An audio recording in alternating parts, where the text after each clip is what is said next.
sellout here naturally at Atlanta's Fulton County Stadium as you see Lehman Bennett, recently proclaimed NFC Coach of the Year. He was Coach of the Year back in 1977. On the other side, Tom Landry, one of the most successful coaches in history, the third winningest coach in history. Only George Halas and Curly Lambeau have won more games than Tom Landry. Landry has won 184. Raphael Septien will be kicking off for the Cowboys. The Atlanta Falcons, an excellent offensive team, and at the start of the season they were the second youngest team in the NFL. Only Kansas City, a younger ball club. It is a very exciting team. In its 4 defeats this year, it lost in overtime to the Rams. It lost in the last 25 seconds to Minnesota. It lost with 32 seconds to go to Miami. And it lost with a minute and a half left against the Jets. Going deep right now is Mike Smith. And Raphael Septien ready to kick it off. And Mike Smith will take it on the 1, to the 10, to the 20, lunging to about the 22-yard line. And that's where the Falcons will put it in play. Let's take a look at that brilliant offensive line. Mike Henn, Dave Scott, Jeff Van Note, R.C. Thielman, and Warren Bryant. Bartkowski at the wheel, the running backs, and a great tandem they are, Andrews and Kane, with Francis Jenkins and the young tight end, all rookie Junior Miller. The 1st and 10 Falcons in the first offensive series of the day. Second man is Lynn Kane trying to get a block from William Andrews, but they stack him up. In looking at the Dallas Cowboys, here is Ed Jones, Larry Cole, Randy White, and Harvey Martin up front. Guy Brown playing for the injured Mike Hegman along with Bob Brunig and D.D. Lewis, with Barnes, Mitchell, Waters, and Thurman.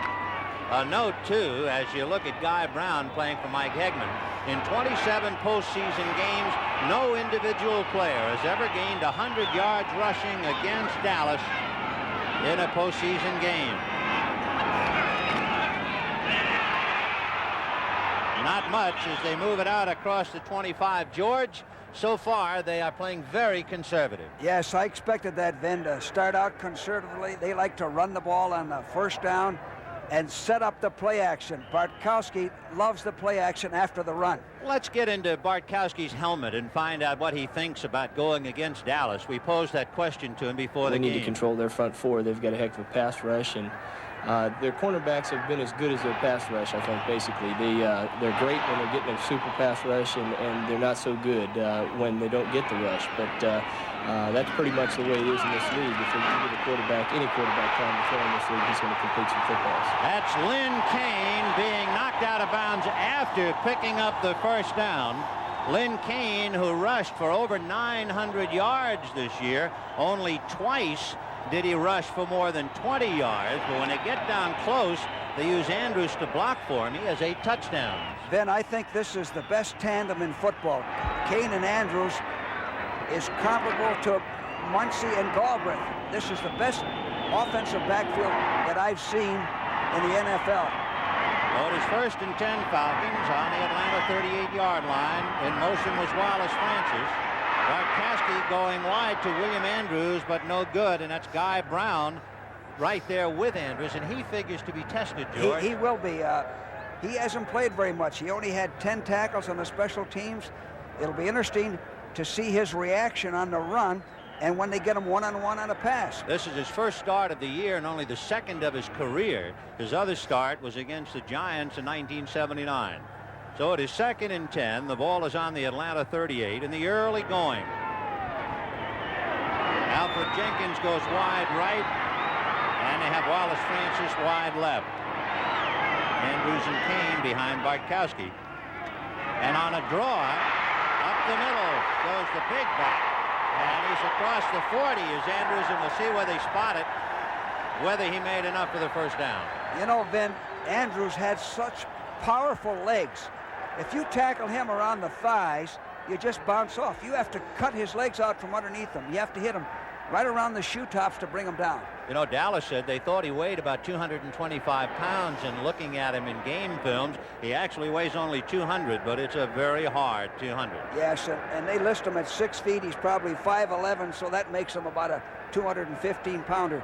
But going back to this backfield of Kane and Andrews, the reason they're so good is that they both block. They complement each other. They both are good receivers, and they both have enough speed and moves to give the defense a problem. Well, we'll see about the defensive problem on a 3rd and 1 for Atlanta on the Atlanta 47-yard line. James Mayberry is blocking outside Junior Miller, the tight end on the right side. It'll be the second man, and that's they stack him up. Benny Barnes came up to meet him. From our angle, it would appear as if he made it. And he did. First down, Atlanta. Well, this is a sound play. They got the good blocker, Andrews, leading the play, and Kane going over the top. That's what they like to do down the goal line. That's why Kane has 8 touchdowns. They like to let the blocker block and the runner run. The only better tandem in the NFL was Rob Carpenter and Earl Campbell, but of course Campbell had a bunch of yards. So 1st and 10 on the Atlanta 49. Bartkowski's going to put it up. Ed Jones can't get him. Bartkowski's pass, no good. Intended for Alfred Jenkins, just did go off his hand, and defending was Benny Barnes. And Ben, that is exactly what we talked about at the top of the show.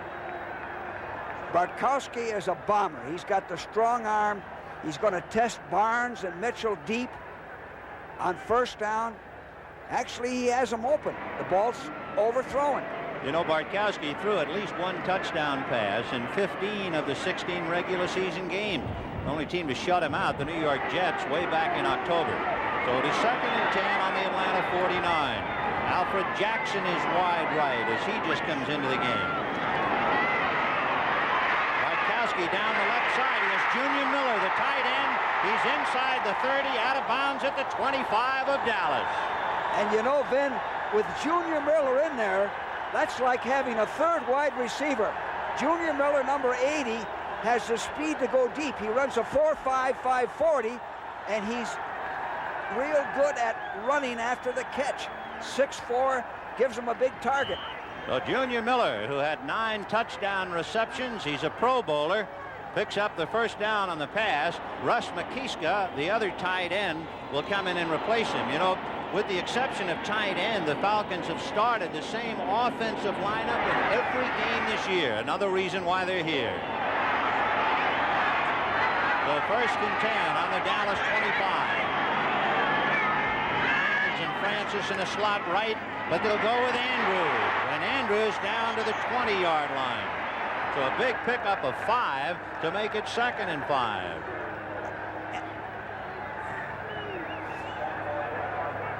Let's take a look at McKeska, 87, blocking on Guy Brown. Pretty good block. He gets to his knees, drives him back. And Andrews has a low center of gravity then, and those powerful thighs, he's always going forward. Good leg action. 2nd and 4. The ball on the 20-yard line with Francis and Jenkins in a slot right. Andrews is the fullback in this I formation, the up back. And Bartkowski looking right, then going deep down the middle. No good. Alfred Jenkins had it and couldn't hold on to it. Dennis Thurman and Benny Barnes there to defend.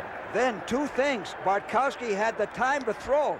He unloaded once, wound up. Watch there. Plenty of time to throw. This should have been a touchdown. Right in his hands. He let the ball go through his hands into his body. Dallas can't give him that much time to throw. So on a 3rd and 4 from the 20-yard line, Atlanta has Jenkins and Francis go right. Jackson goes left, and Junior Miller, the tight end, is shaken loose off the line of scrimmage. Bartkowski is looking over Miller's head, intended for Jenkins, and he threw behind him as he tried to find a seam between Thurman and Barnes. That's right. Jenkins wasn't looking for the ball. Bartkowski got rid of it before he wanted to.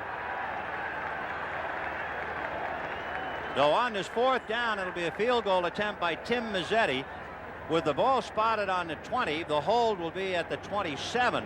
So it'll be about a 37-yard field goal. From 30 or less, he has kicked 20 out of 30 in his career. He does not have a strong leg, and he's been bothered by a groin pull. That's right, and this is a big play for the Falcons. James spotting it at the 28. The snap, then the kick. It's good.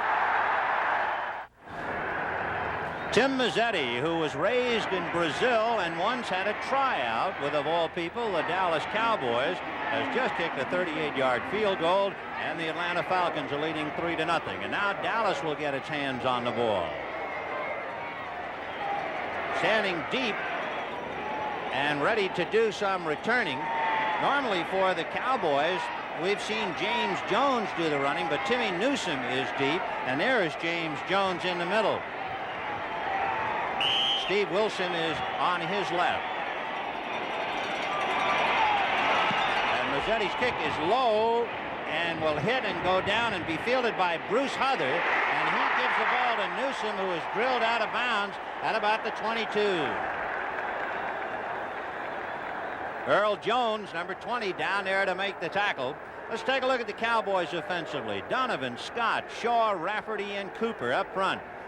Danny White with Tony Dorsett and Robert Newhouse, the running backs. Tony Hill, Drew Pearson, and the tight end, Billy Joe Dupree. 1st and 10 on the Dallas 22. The Dallas Cowboys, 14 times in the last 15 years they've been to the playoffs. The only wild card team to go to a Super Bowl, but they lost to Pittsburgh in Super Bowl 10. Danny White with Drew Pearson in motion. Play action fake to Dorsett. And Danny's going for the bomb on the first play to Tony Hill, and he overthrows him. Tom Pridemore and Kenny Johnson right there with him. You know, then a fine call by Landry. Good execution. Tony Hill slipped on the grass a little bit. Not enough to fall down, but that ball was right on the button. He just lost his balance a little bit as he was trying to run the fly pattern. He was open for a big play. Well, it is 2nd and 10, Dallas. In the early going, 9:22, Tony Dorsett ready to handle the ball for the first time.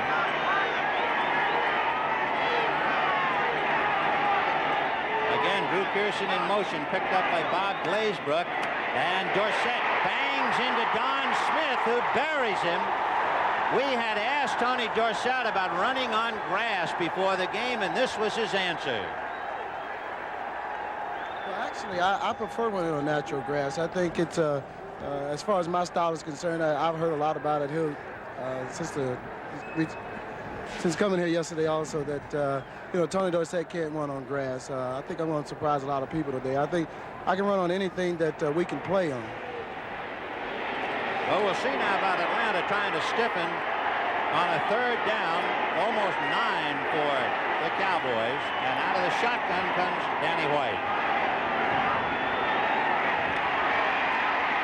White going to the right side, knocked in the air, juggled and dropped. Roland Lawrence had both hands on it as he took it away from Tony Hill, but he couldn't hold it. And there was a savage hit. Fulton Kuykendall really drilled a Cowboy, and that Cowboy has been knocked out of his saddle, and it is Tony Dorsett. Well, here it is. The Falcons come with a 4-man rush. I think that's a must today. They run a stunt. Dallas picks it up, gives them the time. The ball's a little high. Dorsett probably should have had it. It's deflected, and very fortunately, it was not intercepted by Lawrence. Tony Hill jarred the ball loose before Lawrence could put it away. And as you can see in the picture, you see Kuykendall and Buddy Curry, 2 of the linebackers, sandwiching, and Al Richardson also in there. So Dorsett severely shaken up. And on a 4th down play, Dallas will have to punt once Tony can get back on his feet. Well, Vin, these young linebackers, these Falcon linebackers are hitters. They swarm around the ball carrier or the receiver like a bunch of hornets. They're all over the place. Somewhere along the line, Landry will do something to counter that, run a gadget, run a reverse to take them out of pursuit. Danny White has had opponents return his last 10 punts for a combined total of only 16 yards. He's been brilliant. Kenny Johnson standing on the Atlanta 30-yard line. And White drills it high. There's a flag on the play, and the ball is caught by Bob Glazebrook at the 40-yard line. And let's see about the interpretation of the flag. By the way, the officials today, 174 years of officiating experience, 101 in the NFL. With referee Fred Silver, umpire Pat Harder, and you can see Tony Viteri, Ted Hantak, Stan Javi, Dean Look, Don Orr, Frank Glover. Well, the umpire, in this instance, Pat Harder, bringing that ball back. And Dallas has Danny White ready to punt again. They will mark off 5, but they still have another 3 for a first down. Defensive holding, number 20, before the kick, automatic first down. If that would have been during the kick, the ball would have been turned over. Right, it was not a change of possession foul. The foul was called before the kick. Consequently, Dallas gets a gift and a first down. 1st and 10 on the 29.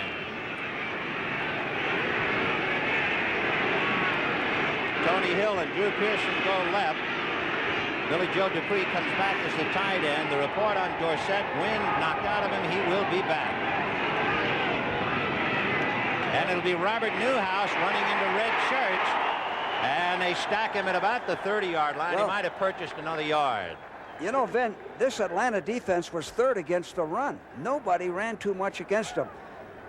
Here are the men. Jeff Yates, and when he's healthy and playing, it's very hard to rush. In the 2 games he missed, opponents rushed for 195 for the Jets, 256 by the Rams. In the 14 he played, they gave up only 84 yards on the ground. Don Smith and Jeff Merrill, the other 2 of that strong up 3. Go to 2nd and 9 from the 30. Drew Pearson in motion on just about every play, picked up by Bob Glazebrook. Newhouse stayed in to block for White, and the pass is complete. But boy, what a price. Dorsett belted at the 34-yard line by Buddy Curry. You very seldom see one man in a tackle with those Falcon linebackers. There's 2 and 3. They're all over the place, and they're ready hitters. Buddy Curry, 2nd-round pick. What a choice he's turned out to be. They send all, there's 2 men on him. They send all the signals into Buddy Curry. There they are, the fearsome 4 of Richardson, Kuykendall, Curry, and Joel Williams. And on a 3rd down and 4, Dallas, having been given a break on a holding penalty against Atlanta, still trying to keep the ball as Pearson in motion, running through the shotgun. Preston Pearson is in there as a safety valve, but the pass is dropped by Kenny Johnson. He had that interception intended for Tony Hill and couldn't hold on to it. The ball sailed. A good strike, a good throw. He had him open. What? Here's the shotgun snap to Danny White. And the ball is high. The ball sails a little bit. Kenny Johnson has it right in his hands. You know, an interesting thing during the regular year, Atlanta had 26 interceptions, 16 of those interceptions by rookies. That's fantastic. It shows you the quality of those rookie players, Vin. Well, Danny White will try to punt again. Remember the last time it was nullified by the holding penalty, and again Kenny Johnson goes back to the Atlanta 25. Only one of White's last 30 punts have been returned for 10 yards or more. Johnson backing to the 4. Spun around, and he's not going to get back. Johnson unable to get it to the 20-yard line, and you can see why Danny White's punting has been remarkable. Atlanta's first drive, they started on their own 24, and it was capped on a 38-yard field goal. Now they will start on their own 20 as Alfred Jenkins goes wide right. Alfred Jackson goes wide left. And it's Andrews and Kane with Francis in motion. Andrews getting out to about the 25-yard line. If they spot it there. And on the sideline, Tony Dorsett, evidently okay, visiting with Robert Newhouse, which is certainly good news for Dallas. I think he just got the wind knocked out of him. Then on that last play that the Falcons just ran, they liked Andrews on 1st and 10. And it's a pick-a-hole play. He'll run off tackle, he'll run up the middle, he'll run wide. He does a good job of reading his blockers. Jenkins goes left, and Francis goes right.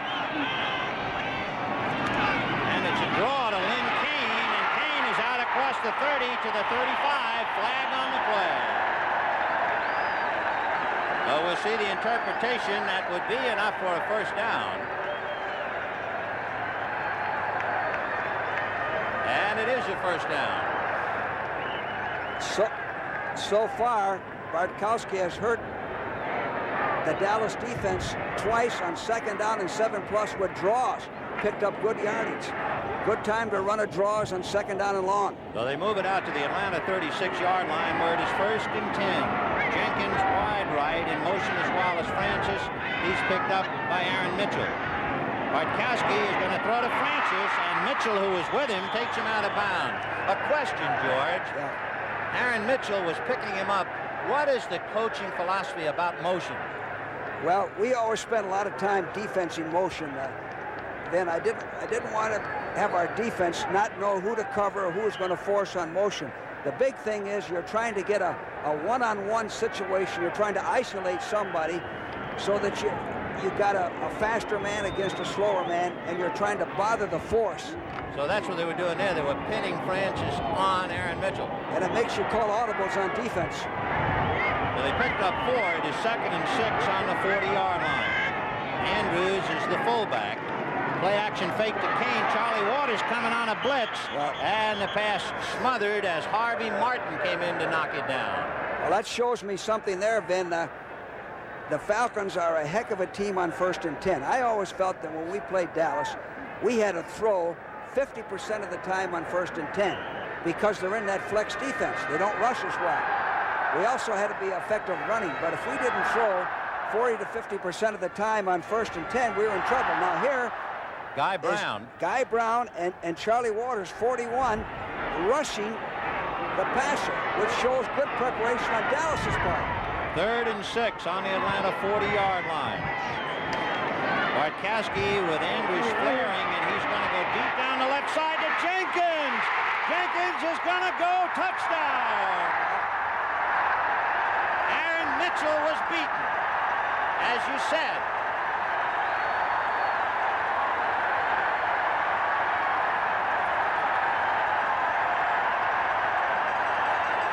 Then I don't want to keep repeating this, but I said this twice. Bartkowski's going to go deep and work on the corners, Mitchell or Barnes, with his wide receivers, and there it is. His offensive line is giving him the protection to throw. This guy led the entire NFL 18 yards a catch. Jenkins had only one 100-yard game this year, despite the fact he had over 1,000 yards in pass reception. He just burns Aaron Mitchell and the Cowboys. It is 9-0, and Tim Mazzetti will try and round it off to 10. The spot by John James. It's 10-0 Georgia. Well, looking good would be an understatement right now. 10-0 in favor of Atlanta. And on the sideline, catching his breath, Alfred Jenkins, the lightest player in the NFL. He's about 155 pounds, and he had a string of 73 straight games with a pass completion, and he kept that alive just now. Then when you defense a receiver like Alfred Jenkins, I always felt you had to stop him deep. I didn't care if he caught a dozen passes as long as he didn't catch the home run on me. Well, we'll see now about Tim Mazzetti kicking. James Jones is the middleman, flanked by Steve Wilson and Timmy Newsom. And it'll be the Jones boy at the 10. To the 20, 25, 30, 35, down at about the 41. Earl Jones and Kenny Johnson finally bringing him down, and that's an interesting pairing because Kenny Johnson and James Jones were teammates at Mississippi State, playing against each other in a big one. Ray Strong is a special team star for Atlanta, but watch what happens sometimes. He is drilled by Jay Salty, the big tight end who knocked him right out from underneath his helmet. Good blocking and hard running.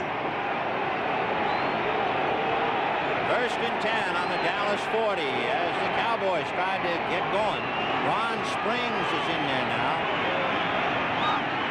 And in motion is Drew Pearson. Dorsett is blocking, and the pass to Springs no good. Dorsett was trying to block Glazebrook, who was coming in a dog, and he just did pick him up. You know, Vin, actually, we've said this 2 or 3 times, but Dallas is going to try to do the same thing to the Falcon corners. Johnson can be beaten deep with Tony Hill. They're going to try to isolate Johnson or Lawrence and go deep one-on-one there. Both ball clubs have similar personalities.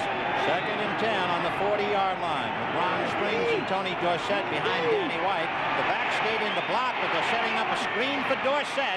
And after a good block, he is tripped up at the 45. Robert Shaw threw a good block on Buddy Curry to let that play go, and finally Jeff Yates brought him down. But it was Shaw, the center, who made the block to give up the 5 yards. I like this call. The Falcon defense is coming hard. Jeff Burrows has 8 sacks, putting pressure on. Throw a screen. Throw a screen to your best back. Tony Dorsett, you have a chance for a big play. Even if you don't, it cuts down the rush. Well, here's the big play now. 3rd and 5 for Dallas on the Cowboy 45. Drew Pearson goes wide right. White with time, and he has his big tight end Dupree, and let's see where they spot his forward motion. Very close to a first down. He had to get just shy of the 50, and I would believe that's where they're going to spot it. They'll measure. Then you said he had time, and the reason he had time is the Falcons just went with a 3-man rush. They have to rush at least 4 to put pressure on White. They are now going to measure to see if Billy Joe picked up the first down or not. You know, when you run against Atlanta, it's a tough buy. They have held Walter Payton to 40 yards, and they picked up the first down by a couple of inches. They held Payton to 40. They held Sims to 21, and they held Cribbs of Buffalo to 31. Well, as we mentioned, in the entire NFL, they rank third against the run. There's Mike Ken. But they're 13th on the pass. Ken with a scratched left arm in his battle with Harvey Martin, which should be an interesting one-on-one confrontation all day. Well, the Cowboys have it 1st and 10 at midfield, and they sell Drew Pearson to the left this time.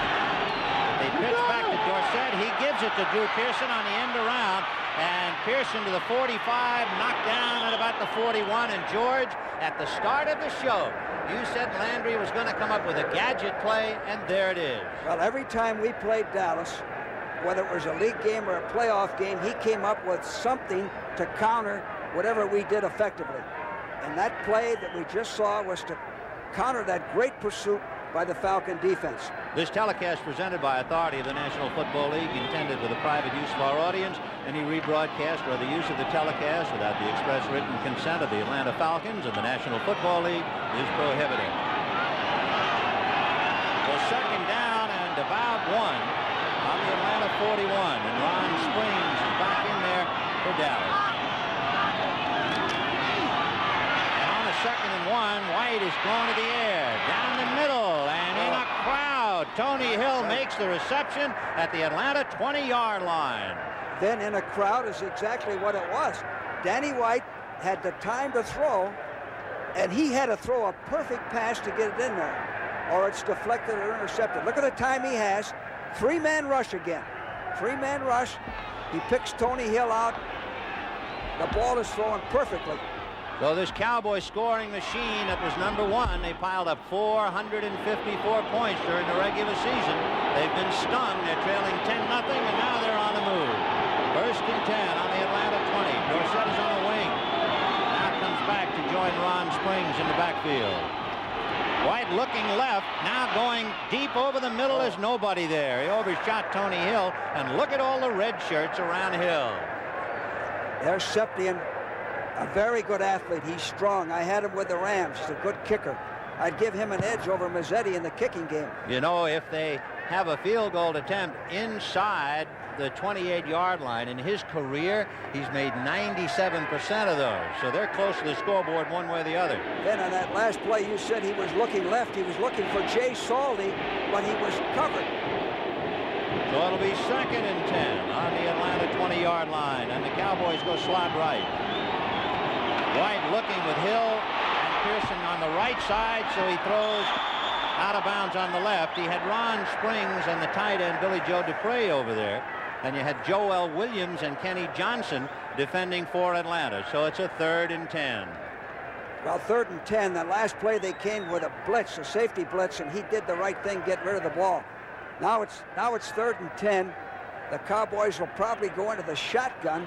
I always wanted to have a man right over the nose of the center, Fitzgerald or whoever's in there at center, and bat him around and hope we got a bad snap. They got a man on his nose. 3rd and 10 on the 20. They have Mike Zeal in there on the nose of the center, Robert Shaw. And Danny White going down the middle in the end zone. Touchdown and drop. Butch Johnson had the ball knocked out by Kenny Johnson. And apparently Dallas thought he had it long enough. You know, Ben, that's a judgment call down there, whether he had the ball long enough or not. Let's take a look. Butch Johnson's wide open. He has the time to throw. Perfect throw. Here it is, right in there. And both feet apparently down, and then he lost the ball. Here it is again. Here's from another angle.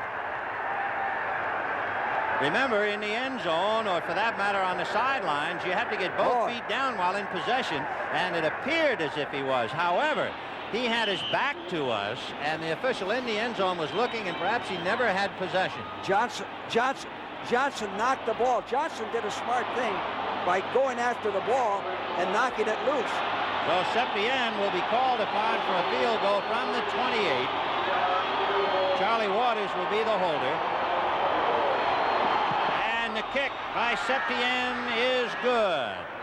The determination is based on one word, possession. Now watch the ball, and just as Butch is turning, it begins to slip out, and down it goes. So he did not have possession, and Butch is still steaming. He caught 4 touchdowns during the year. Then you did one of our games in St. Louis where Never forget it. Mel Gray had a touchdown, cost us the championship against Pat Fisher. They took a meeting, a confab for 5 minutes, and then they said, hey, we're giving them a touchdown. And the same referee is here that was there that game, Fred Silva. That was back in 1975, George, and I'm sure you've never forgotten that date. Well, the big thing, as we said, with his back to us, you didn't know if he had possession, and he never had possession. No, so since he didn't have possession at all, the fact of 1 foot or 2 feet down in the end zone did not make any difference in that case. Has nothing to do with it. All right, Raphael Septien kicking off at the 35. Deep is Mike Smith at the 4. To the 15, 20. And down at about the 22-yard line. Among others, Bill Rowe, the rookie, down there to nail him, along with Timmy Newsom and Dexter Clinkscale. A reminder, the NFL today, starting at 12:30 p.m. Eastern Time next Sunday, and the NFC Championship. The Eagles know they've won. It's a question whether the Eagles are going to play at home or on the road. If Dallas wins today, the Eagles are at home. If Atlanta wins today, Philadelphia comes to Georgia. I'm sure Dick Vermeil would rather play at home. 1st and 10 on the Atlanta 23. Miller, the tight end, on the right side, and they're going to go that way. But Andrews is grabbed by too tall Jones, and that's that. Bob Bruni came in on the kill to drop him at the 20-yard line. You know, Ben, they had one remaining back, Andrews, and he's lined up in the 3 spot or the fullback spot. I never felt that was a tough formation to defense. You just have one guy there. Actually, that's what Houston tried to do a little bit against Oakland last week. One remaining back never gave us problems. Well, they ran him on the strong side with Junior Miller blocking, but they couldn't move too tall. Go to 2nd and 10 on the 23. Guy Brown is up now, the linebacker, playing just outside of too tall Jones. Bartkowski going over the middle, and he has Wallace Francis at the 35, and he's down at the 38-yard line, picked up by Guy Brown. And as you can see, the sands have run through the hourglass as far as the first quarter is concerned in Atlanta, Georgia. The Falcons leading 10-3. They have it 1st and 10 on their own 38-yard line. Alfred Jenkins goes left, and that's Wallace Francis in motion left. The backs stay in the block. The pass to Junior Miller, and the tight end is out across the 45-yard line. Dropped by Dennis Thurman at about the 47, and the tight end is going to be busy today. Oh, he's a beauty. He was on the all-rookie team, and again, I'll repeat, he's like a third wide receiver there, 6'4".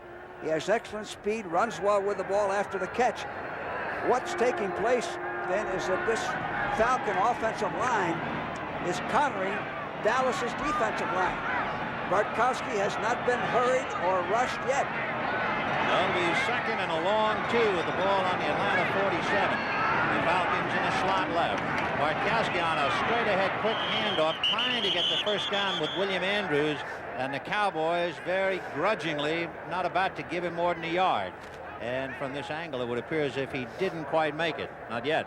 You know, the reason the Falcons' offensive backs are not noted or haven't gotten the publicity, they're not spectacular. They're not the type of backs that would run 80 yards. They're pluggers.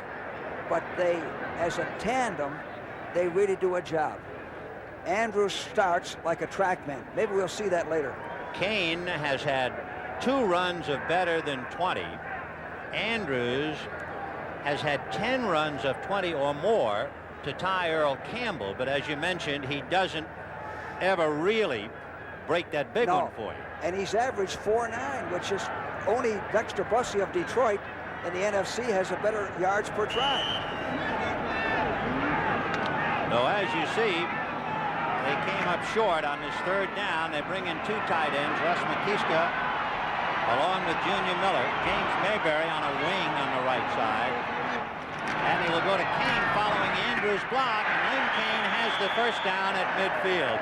And as you said earlier, when you have Andrews as your fullback, that really helps Kane. That's right. The same play, actually the play is what we used to call a 25M hunch.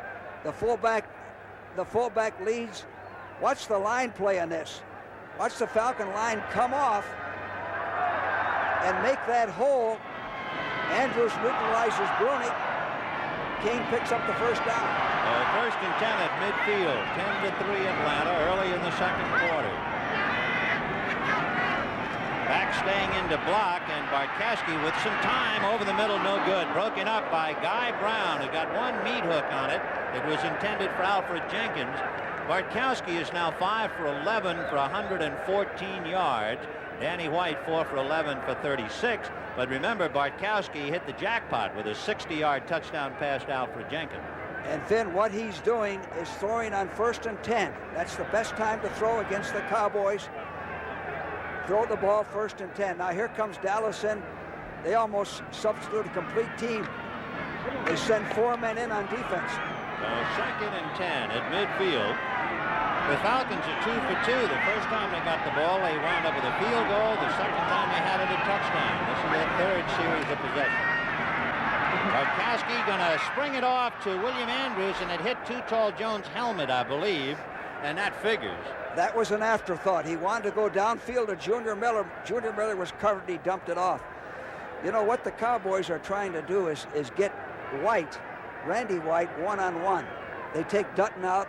They bring in Cole. Cole's a better pass rusher. Take all their linebackers out. Bring in extra defensive backs. Larry Cole in his 25th playoff, establishing an NFL record. D.D. Lewis, number 50, will be in his 24th playoff. So they have some wise heads on that side of the line. I like Cole. He can really play football, and he goes all out all the time. 3rd and 10 from midfield. Jackson goes wide left, but the Falcons have a slot on the right side. Bartkowski looking left, and a diving attempt, and the catch by Alfred Jackson is good for the first down. Inside the 40, a great diving catch by the kid they call Action Jackson. This is the first time Bartkowski's rushed a little bit. He feels some pressure. Here's a diving catch of a low ball.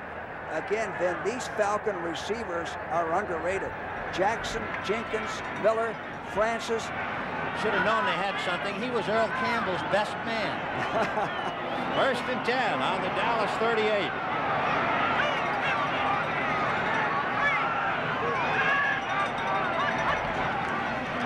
Andrews staying into block Too Tall Jones, and the pass is no good. Intended for Wallace Francis. A good defensive play by Steve Wilson. Yeah. And Wilson, only 2 years from Howard. He's the son, if you have that kind of a memory, of touchdown Tommy Wilson, who played in the Pro Bowl. He was a running back with the Rams, the Vikings, and the Browns in the late 50s and 60s. Here's a chip off the old block. Doing a good job. Then again, Bartkowski throwing on 1st and 10. Good protection. The Cowboys are going to have to put more pressure on him, or he's going to be successful. 2nd and 10 on the 38. Francis wide right, and Jenkins goes left. Kane and Andrews behind Bartkowski. And this time it's Andrews. Hit, staggered, on his feet, runs around Ed Jones, and the second time around, too tall, gets him. Well, very seldom do you see William Andrews hit for a loss. Alfred Jackson on the sideline coming in with a play. And a reminder that Ed Too Tall Jones is playing with a severely sprained big toe. Yes. And yet he was still able to stay with Andrews and bring him down. Very good point, Vin. He deserves a lot of credit. Last week, he played with a painful injury, and the Cowboys need him. He's a vital part of that defense. So it is 3rd and 18 on the 46. Alfred Jackson, who just brought in the play, comes left, and the tight end is on the left side. But they have 3 receivers. And now Bartkowski says, wait a minute, this formation isn't quite right. And he's going to have to waste a timeout. On a 3rd and 18, punter John James on the sideline. Just a reminder, and when you talk about inside the 20, that means the number of kicks opponents fail to return to their 20-yard line. It does not necessarily have to be out-of-bounds kicks. So he's quite a weapon. 3rd and 18 on the 46-yard line of Dallas. Atlanta leading 10-3. Slot right, and in a close set behind Bartkowski. The back staying in. Harvey Martin knocks the ball loose, and Anthony Dickerson recovered it for Dallas. Anthony Dickerson, who had a hip pointer, and we didn't even know if he was going to be able to play, falls on the fumble. A big save for Dickerson. Drew Pearson wide right. Dorsett and Newhouse are behind Danny White.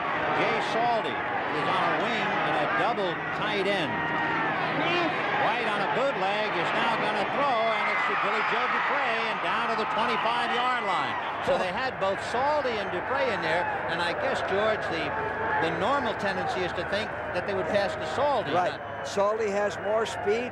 Dupre's a good blocker. But Dallas has made a living on this play for years. It's a bootleg. With Roger Staubach, he'd run the ball as much as he'd pass it, and Dupree comes underneath from one zone to another. Heck of a call. Well, they picked up 20 yards on that pass. Danny White is 5 for 12 for 55 yards. He has it 1st and 10 on the Atlanta 25. Tony Hill wide left and Drew Pearson right, and Dupre in a wingback position now, shaken loose and goes in motion. Tony Dorsett trying to get outside, and along with Al Richardson, and Richardson forcing it and making the tackle. Then we can't see it, but there's some of it right there. The whole defensive team was over there by Dorsett. All 11 players. Al Richardson is another one of the storied linebackers down here. Al went to Georgia Tech. He had 7 interceptions this year, and the record for interceptions by a linebacker in the NFL is 8. That's fantastic. And 7 interceptions. He never had an interception in high school or college. Well, he's in the right position. They use him in a walk-away. 2nd and 9 on the 24. Robert Shaw, the center. Danny White to Tony Dorsett. Big hole, and Dorsett is outside the 20, and Kenny Johnson will ride him out of bounds at about the 16-yard line. Robert Newhouse blocking for Tony Dorsett. Well, they need a big game by Dorsett to take the pressure. Here it is. It's a strong side sweep. Good blocking at the point of attack, and a nice move by Dorsett. He faked in, Vin. There it is. That's Newhouse blocking. On Bob Glazebrook. Right. And now Kenny Johnson tackles him high and kept him away from the first down. It's 3rd and 1 on the 16. And Dallas now is asking for a timeout. 10 minutes and 15 seconds to the half. Vin Scully along with George Allen. The Cowboys trying to capitalize on a Bartkowski fumble. They have a 3rd and 1 on the Atlanta 16.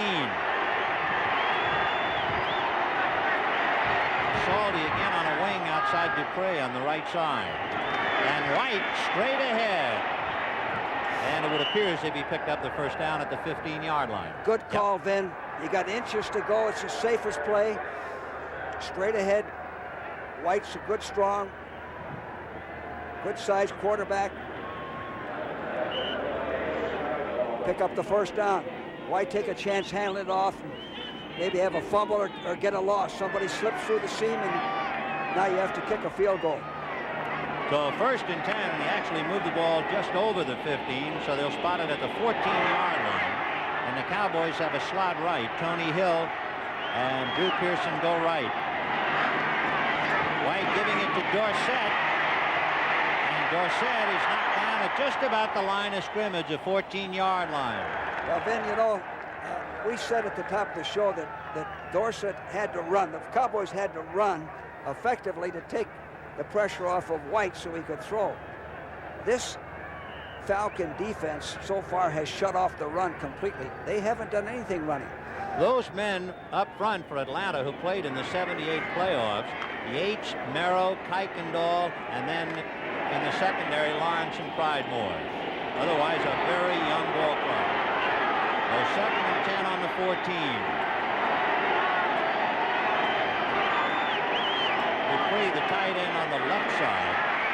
And White, a little screen to Ron Springs, and he's to the 5-yard line. And if he moved it across to the 4, he might pick up a 1st and goal. It just depends on where they spot it. That's a good call, real good call. They're expecting pass. He dumps it off a screen. Here it is. On that screen this year, Springs went 58 yards for a touchdown against the Giants. Same kind of play. He's a good athlete, good blocking downfield. This is a good area of the field to run a screen. Many times you can go all the way into the end zone. They're measuring. It looks like it's short. Not quite for a goal situation.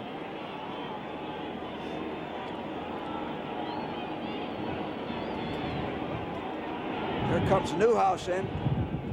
That's how much. So it is a 3rd down play now that they've spotted the ball. 3rd and inches on the Atlanta 4.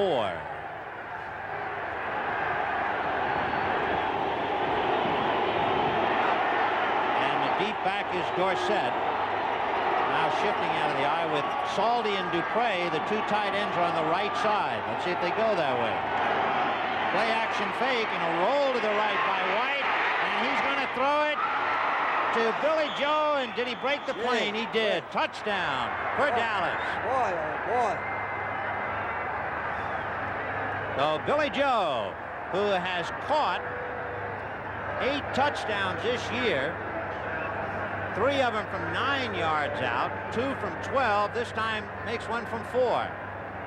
They use motion coming back to fake a run. He runs a bootleg. Very fortunate to get this off. Curry overran the play. Curry had him covered. The ball was thrown behind Dupree, so by coming back for it, he lost his position. Tom Pridemore tried to come up and keep him out, but the big tight end was able to break the plane and go in for the touchdown. Now we'll see about the tying point. Sepien out of the hole by Charlie Waters. It is good. The Dallas Cowboys capitalizing on a fumble by Bartkowski after being hit by Harvey Martin, recovered by Dickerson, go for a touchdown to tie it up. And now the kick to Mike Smith at the 4, to the 15, to the 25, 30, to the 40, dragged down by Larry Bethea at the last minute, or he's gone. Yeah. Great field position for Bartkowski. The rookie out of Grambling, Mike Smith, makes a great return. And Atlanta now in excellent field position, and a Dallas player is hurt. There it is. Mike Smith, a 7th-round draft choice. Look at the hole he has. The Dallas player who is hurt, they just signed him, Norm Wells. Activated in place of Randy Hughes. Number 66, you can see him in the lower left-hand corner of your screen, just beginning to roll over on his back in pain. So Norm Wells, who went to school at Northwestern. You know, Vin, you mentioned the word fumble before. Atlanta had lost the ball just 9 times on fumbles this year, the entire year, and they had a turnover ratio of +16, which was the best in the NFL. And of course, it is typical that when you give a good team a break, they cash it in. At halftime, reminder, Brent Irvin Phillips will be with us. And then, of course, we'll get back to this thing, which is just really starting to bubble. 10-10 with 7 minutes and 57 seconds left in the half. And so Norm Wells shaken up. He was activated by Tom Landry with the injury of Mike Hegman.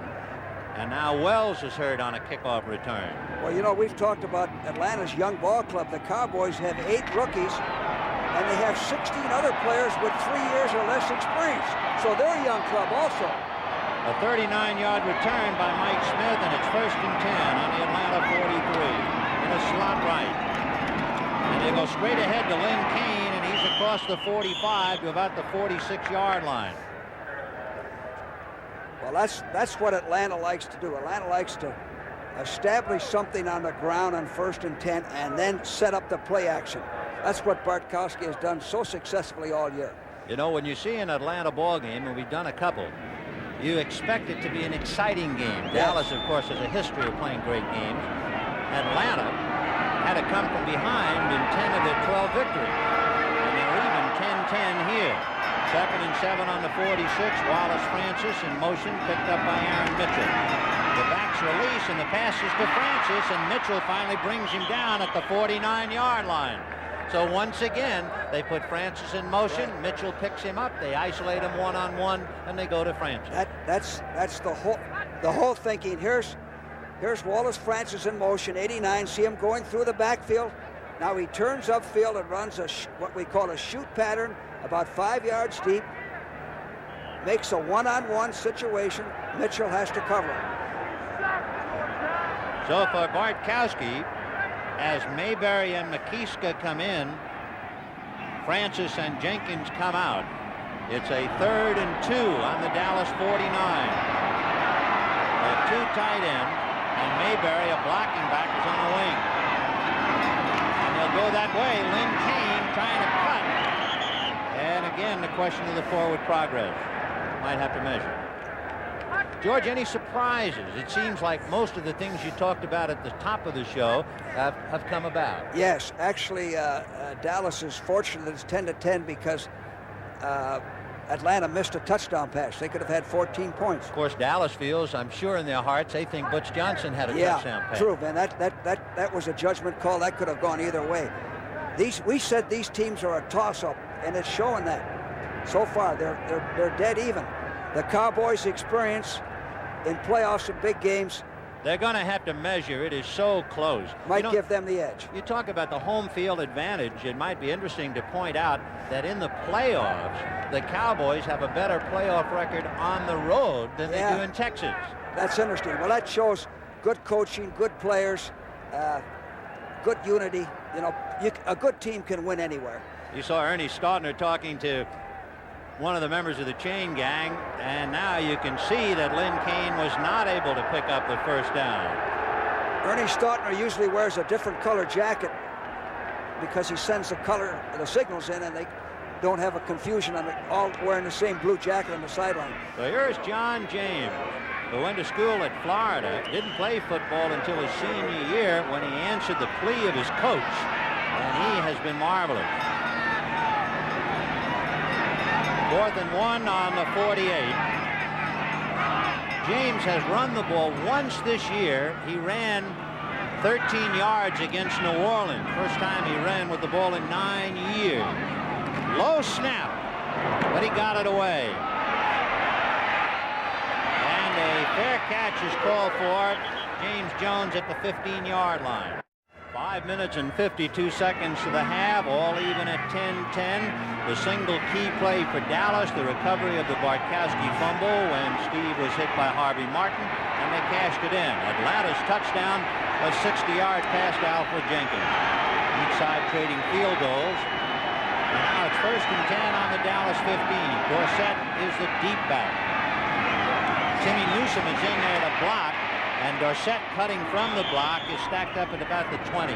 George, when you look at Tony Dorsett, when he's the deep back out of the eye, sometimes I get the feeling that he is deeper behind the fullback than most. Yeah, Well, usually you want your tailback a little bit deeper, but that's a good point, Vin, you made, because sometimes when he is a little extra deep, he's getting the ball. They flip it to him. Another thing on Dorsett, I've never seen him run better than he did last week against the Rams. He ran hard. When he got bounced around, he ran even harder. So 2nd and 5 on the 20-yard line. Wallen Lawrence comes up to pick up Tony Hill. But on a little handoff to Newhouse, they stack him up. There wasn't much foolery on that play. No, they had a little motion, but that didn't bother them. Tackling Newhouse is like tackling a fire hydrant. He's so low, and again has the powerful legs. You have to try to get underneath him. He's a good football player. Not spectacular, but good. You know, he's had a hairline fracture in each leg in the last 2 years, and yet Robert Newhouse is the number 3 Cowboy rusher of all time, behind Don Perkins and Calvin Hill. 3rd and about 3 on the 22. Ron Springs is in there with Dorsett. The pass is to Dorsett, and he can't hold it. Wallen Lawrence came up to lower the boom on him just in case, and I think Dorsett might have heard some footsteps. And the other thing he did, then he jumped for the ball. He didn't have to jump for it. The ball was right in his hands, and he jumped for it. And when you jump for a ball, sometimes the relationship of your hands and the ball don't mesh. That was a first down. That was a good call also. He only needed a few yards. Hit the weak back on a stop pattern. So Danny White ready to punt. Kenny Johnson is standing back on the Atlanta 40-yard line. Slightly high snap from center, but White got it away. And it's Johnson just shy of midfield, and he is buried by Anthony Dickerson. And it was Dickerson, remember, who recovered the fumble. He's quite a kid. Yes, a hungry free agent. Rookie out of SMU, who is playing with a hip pointer. He was questionable in the middle of the week. There is a flag on the play, personal foul, and a clip. Well, against Atlanta. There's more penalties than on the kicking game. Nearly every kick, there's some penalty. You know, I was just going to say, from that area of the field, he had the ball in the 49-yard line. That's where Steve Bartkowski likes to go deep for the home run. Now, whether he will from here, that's something else. But when he gets at midfield, he likes to fake the ball to Andrews. Number 51, personal foul, clipping. Fake the ball to Andrews and go deep. So instead of having the ball on the 49, it goes back to the 34, and that's where Atlanta will put it in play. 1st and 10. The Falcons led 10-3 at the end of the quarter, and the Cowboys have scored the only points in the 2nd quarter to even it up, and we have 4:15 to the half. Bartkowski with Andrews staying in to block, and he's going deep in double coverage. No good. Did he catch it? Yes. I can't believe he caught it. Just what I said. He likes to go deep on first down from that area of the field. Take another look. Well, Aaron Mitchell and Dennis Thurman were all over him, and somehow he caught it. Double coverage. But he played the ball.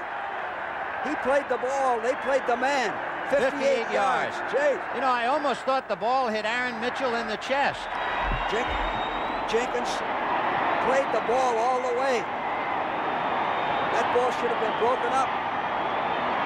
So from the Atlanta 34 to the Dallas 17 on that pass to Alfred Jenkins. Here comes Lynn Kane trying to get inside Warren Bryant's block. And they stack him at about the 15-yard line. You know, Vin, I don't know whether you said it, you may have, but Lynn Kane had 914 yards. That's tremendous. And this is a guy that's the second back in the backfield. That's why they're such a fine tandem. They both can run, they both can block. There's a story. Alfred Jenkins, 155 pounds, caught a 60-yard touchdown pass for a score and just handled a pass on double coverage and took it away from Mitchell and Thurman to put it 1st and 10 on the Dallas 17. Now it is 2nd down and 8 on about the 14-yard line. Bartkowski looking left, throwing in a hurry. He's got Junior Miller. And Miller has gone out of bounds inside the 1-yard line. Then Junior Miller, watch Junior Miller on a drag pattern. Good protection. Junior Miller adds a dimension to this pass offense. Coming back a little bit, the ball's throwing behind him. Knocked out of bounds, almost scored. So first and goal for Atlanta. The ball is a foot from the goal line. Lynn Kane is the deep back behind William Andrews.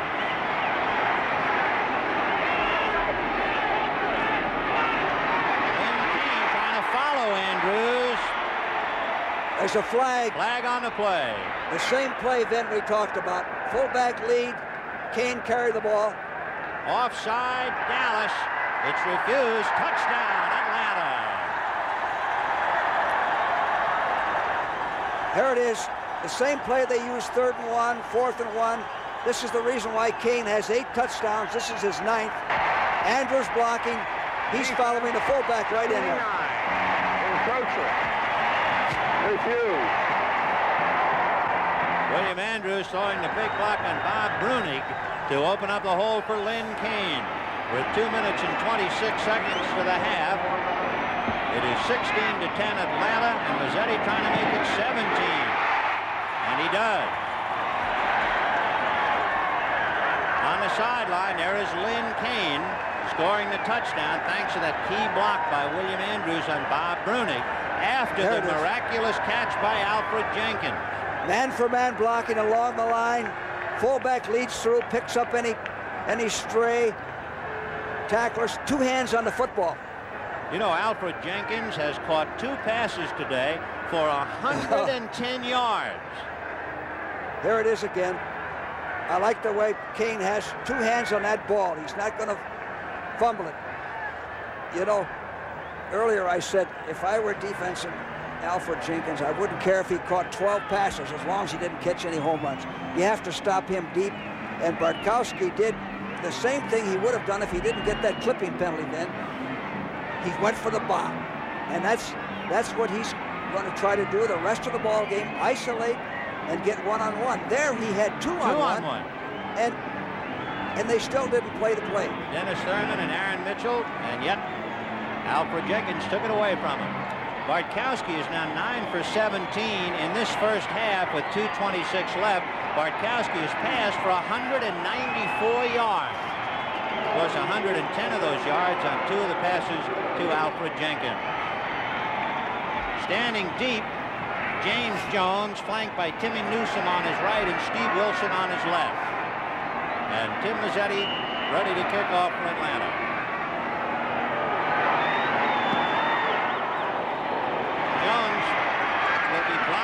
Newsom, who takes it at the 8. He's to the 20. Timmy is hit by Kenny Johnson. Flag on the play. And let's hold everything. Take a look at the flag. Ray Strong was pointing over at the Cowboys. We'll see if Ray is involved. There is Ray Strong. Now see if a foul is in. That's 57. Bruce Huther, who hooked him. Yeah. And the penalty almost had against Dallas. A takedown, Ben. Yep.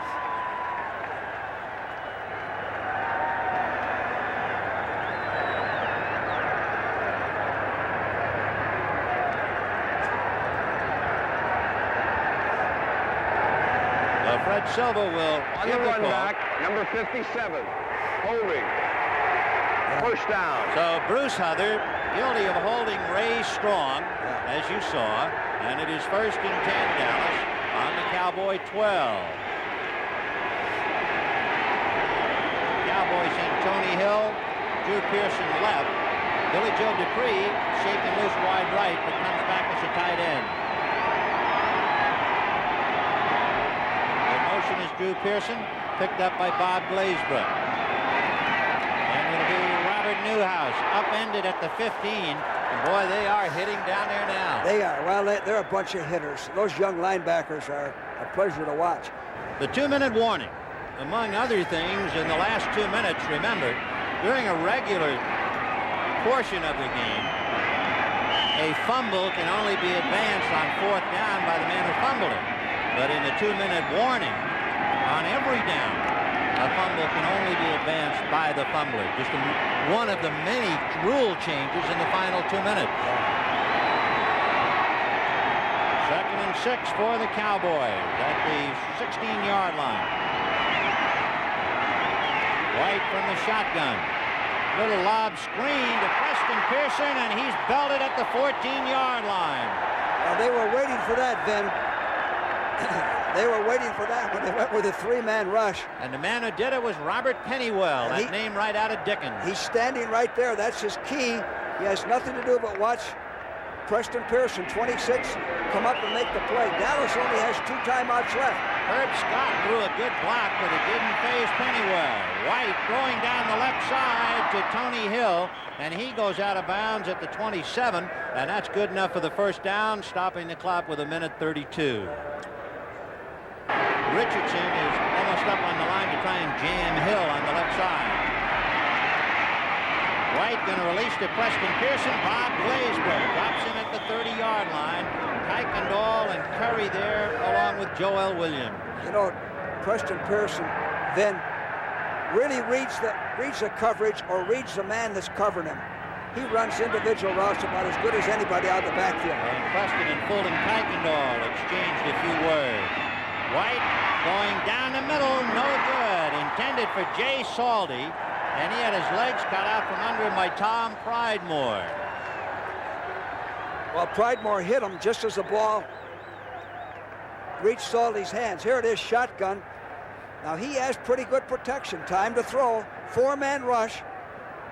Now watch Pridemore hit Saldy just as he tries to put the ball away. We have 1 minute and 1 seconds left to the half. Tom Landry checking the clock. Each side with 2 timeouts remaining. Atlanta leading 17-10. Pearson and Butch Johnson come right.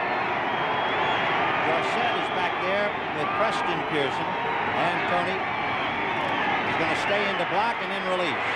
And looked like they were going to set up a screen. Now White's going to run. Now he decides to throw. And the catch is made by Butch Johnson at about the 45 with a flag on the play. Well, I think White may have been over the line. He may have crossed the line of scrimmage. It looked like he was thinking screen to Dorsett at first. Or somebody downfield, because he had a lot of time to throw, Vin, and the reason was they went with a 3-man rush. That gave him the extra time.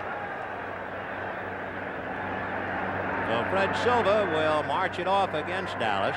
52 seconds left in the half. Offense, number 67. Illegally downfield. That's what it was, yeah. Still 3rd down. And that's Pat Donovan. A reminder at halftime with Phyllis and Brent,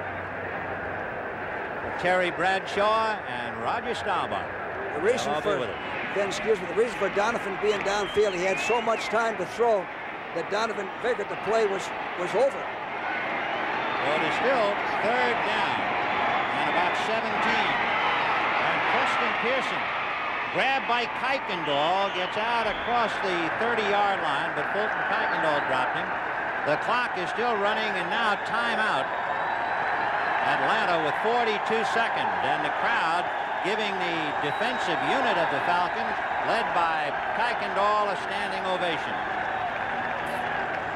Well, the Falcons did the smart thing on defense. Take a timeout. You can either go for a block punt here or for the return, and you still got time to get in position.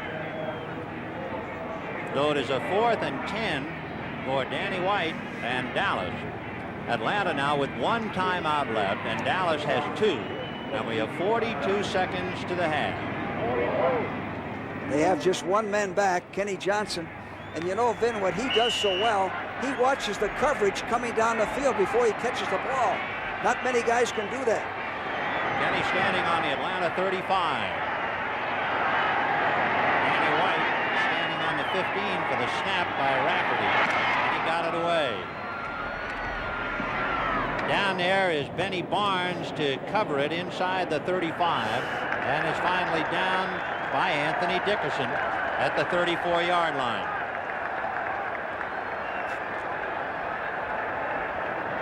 Don't forget the NFL on CBS next Sunday. It'll be the championship game, Philadelphia versus the winner of our game. To repeat, if Dallas should win as the wild card team, they cannot host, so they would go to Philadelphia. If Atlanta wins, they would host Philadelphia here in Georgia next Sunday. The Falcons went for a punt block on that last kick, Vin. 1st and 10 on the Atlanta 34.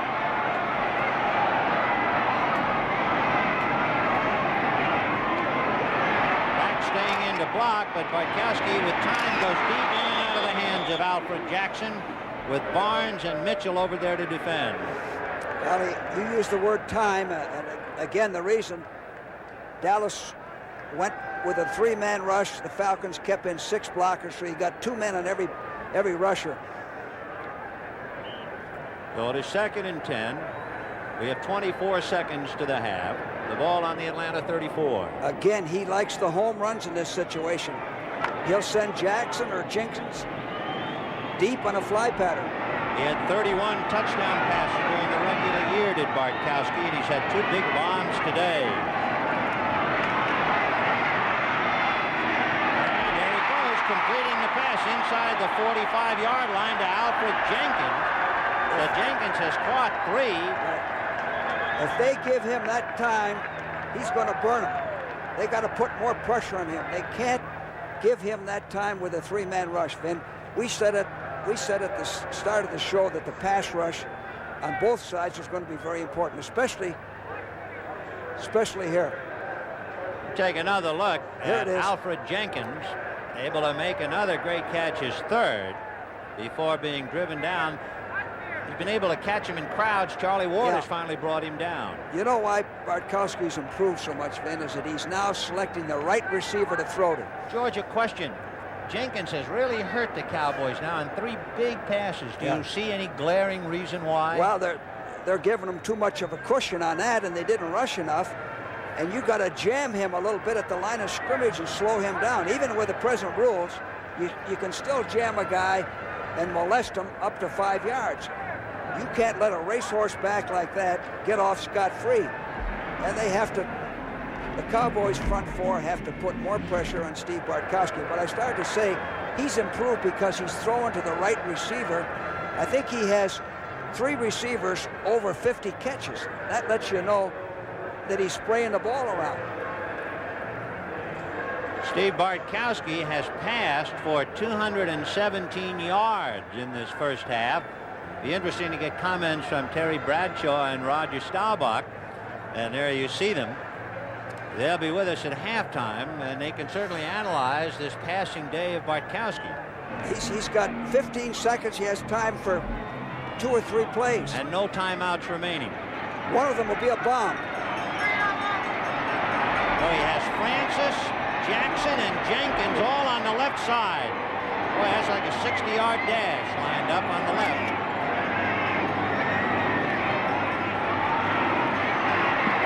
Is going to go, and it's picked off by Steve Wilson at the 28, and Wallace Francis falls on him right there.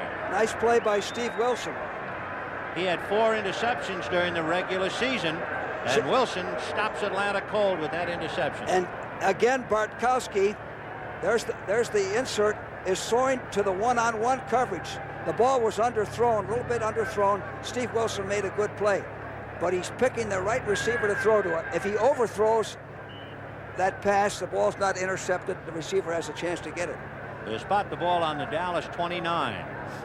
So the Cowboys have 7 seconds. They have 2 timeouts, and Atlanta leads 17-10. 1st and 10 from the 29, and a lot of movement, so let's see. Danny White went down with the ball as the clock ran out. And again, a standing ovation, naturally, here in Georgia for the Atlanta Falcons. Tom Landry and the Cowboys go off to our right, down by 7, and the Falcons go in now to chew on it, leading 17-10 at halftime. And the Falcons will be kicking off to Dallas, and Dallas ready to get going with James Jones on the goal line. Timmy Newsome is on his right. Steve Wilson is on his left. This is Vin Scully along with George Allen. Pull up a chair. Welcome to the second half We're about ready to get it underway. And Vin, as long as Steve Bartkowski's protection is as good as that is, he should keep bombing, keep throwing that football. Well, in the gloaming here, the kick will be dropped and muffed by James Jones. Back to the 10 and upended shy of the 15-yard line. Down there was Earl Jones, number 20, and Ray Strong, number 25. Two of the special teams fellows who really deserve the credit. What a job they do. Now, offensively, the Cowboys are going to have to run the football. Here it is. The ball hit him in the arms, on the forearms rather than the hands. That's why he missed it. Got a good bounce. He has done an excellent Jones, there's 20 Jones, and underneath Ray Strong. He's done an excellent job for them on returns. Well, the Cowboys will put it in play. 1st and 10 on the Dallas 15-yard line. Dorsett, the deep back out of the eye. Drew Pearson wide right, and Dorsett is going that way. Roland Lawrence underneath to make the tackle after Tony had crossed the 20-yard line. Dorsett averaging 3 yards a carry in the first half. And remember, Atlanta during the regular year shut down Walter Payton along with Sims and Cribbs, and now he's number 1 target. Well, Ben, as I started to say, that's what they're going to have to do is to get the running game going. Dorsett needs to pick up 100 yards, 90 yards, something like that, so that White doesn't have to just rear back and throw. They have to run first and pass second. 2nd and 1 on the 24. Hill and Pearson go left. Tony Dorsett is a wide receiver on the right side. Newhouse straight ahead, spinning out to about the 27 or 28, good enough for the first down. Tom Pridemore at the bottom of the heap. See, Dallas only had 128 yards total offense the first half. That's practically nothing. They're very fortunate to beat 10-17. Steve Bartkowski trying to stay warm on the sidelines. Boy, he's been blazing hot between the lines. It is now 32 degrees in Atlanta and dropping. They expect the temperature to go into the 20s. Danny White on a play-action fake, setting up a screen behind the line to Ron Springs, and Springs is caught by Mike Zeal as he crossed the 30-yard line. It took a little too long to develop. They picked it up from behind. Mike Zeal made the play from behind. Again, a good call. 3rd down screen, play-action screen. Here's Mike Zeal and coming in rushing. Now, the ball was a little bit high. He had to jump up for it. Mike Zeal made the play from the rear. It is 2nd and 6 on the Dallas 32, and the chant begins defense.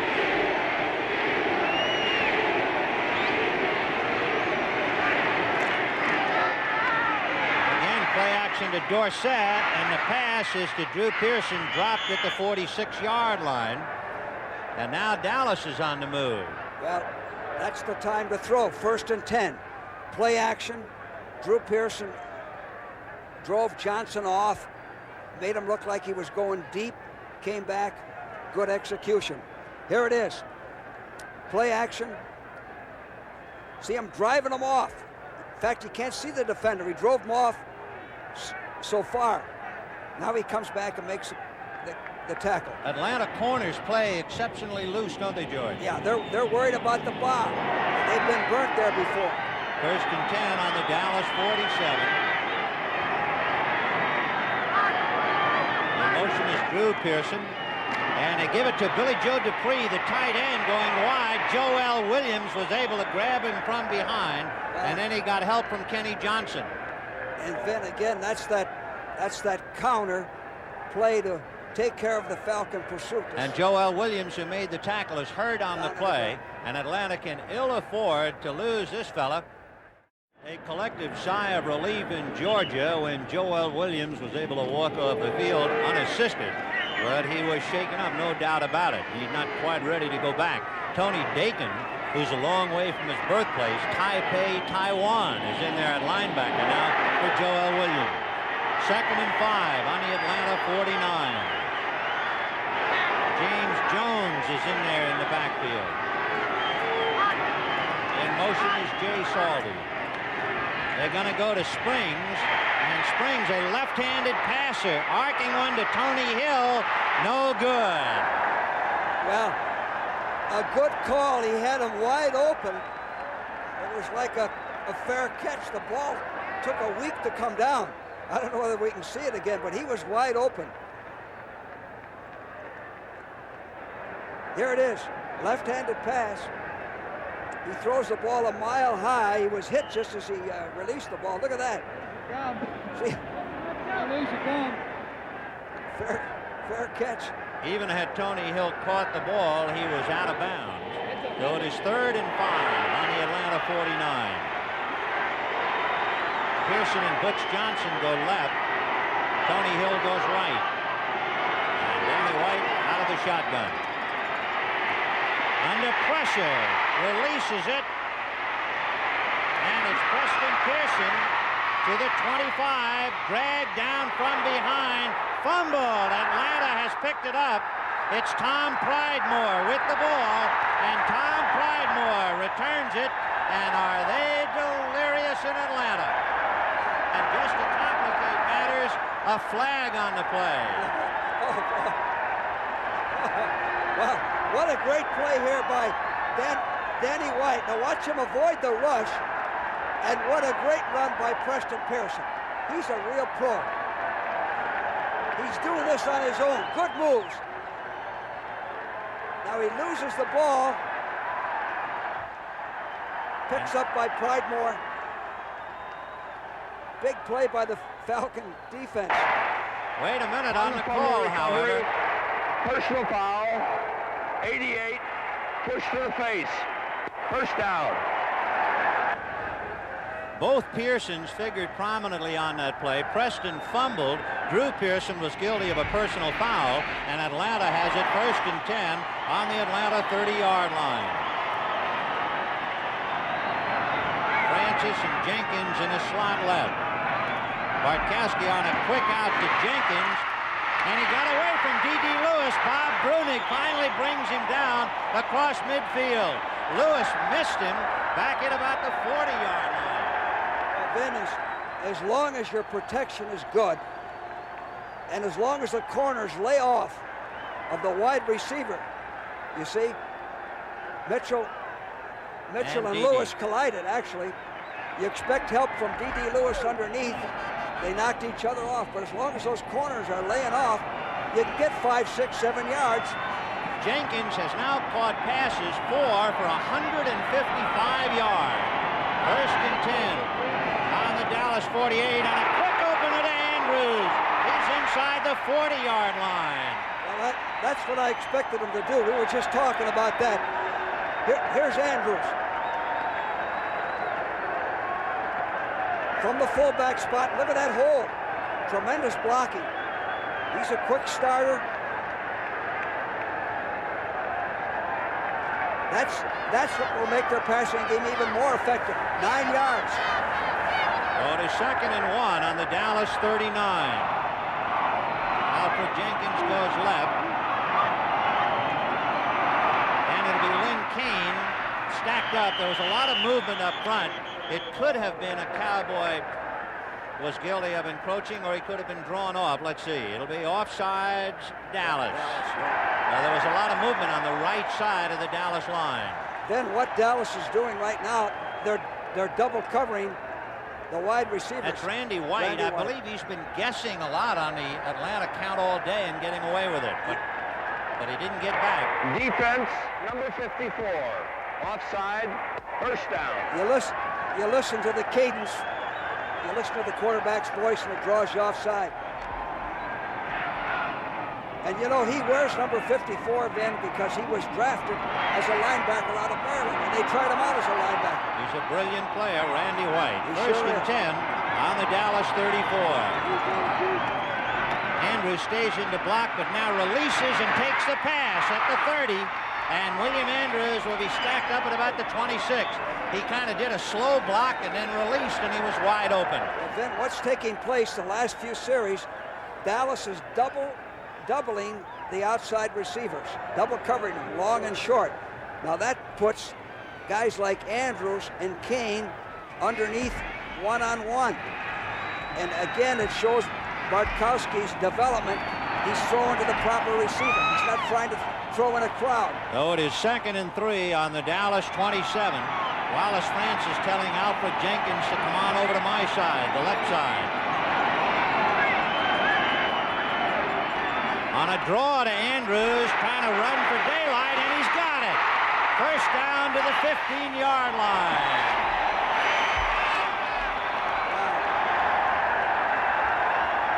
This guy Andrews, number 31, is an outstanding runner. He's got tremendous leg strength, good balance. One man usually doesn't bring him down. You have to tackle him real low to bring him down. He has now carried the ball 9 times for 36 yards. Lynn Kane has carried 9 times for 33. So it is 1st and 10 from the 15.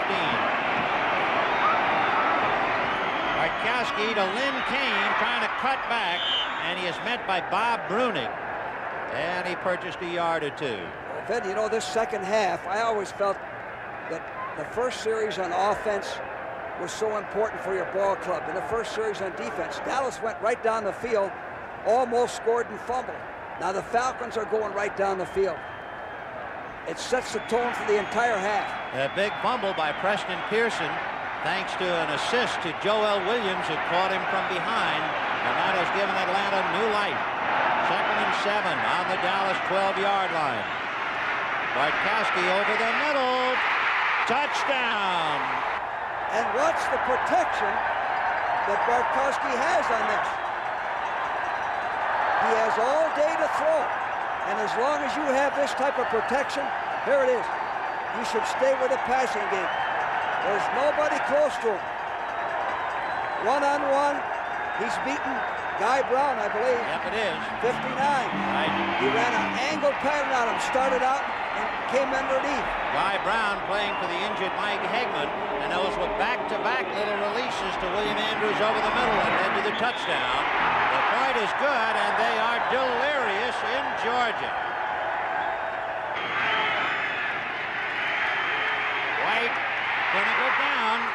Falling on the ball is Jim Cooper, and Cooper fell on the ball. Otherwise, Atlanta might have recovered the fumble, and Cooper saved it for the moment anyway. Well, Ben, you know, one thing that we said earlier, that Dallas had to get that running game going so White could throw. Here it is.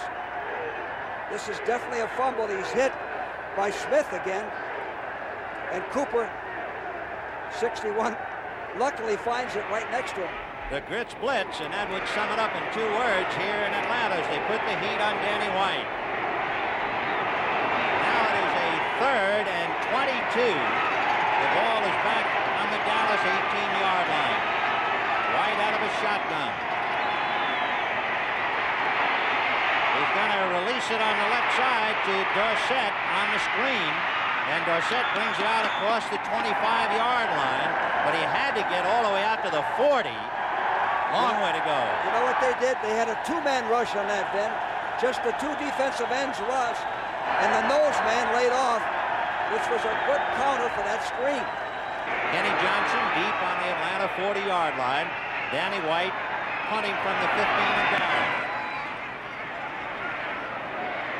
And Johnson is belted by Anthony Dickerson, and the loose muff is recovered by Atlanta. Anthony Dickerson was down there to drill him just as he was catching the ball. I think he interfered with Johnson's chance to catch the ball. Here it is. Here it is. There's Johnson setting to catch the ball. He never had a chance. He never had a chance. Hit him before the ball reached him.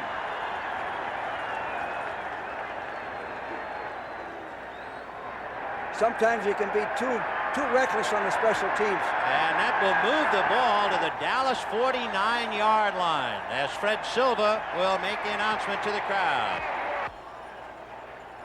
51, Dallas, fair catch interference. First down. 5 minutes and 15 seconds left in the 3rd quarter. 24-10 Atlanta.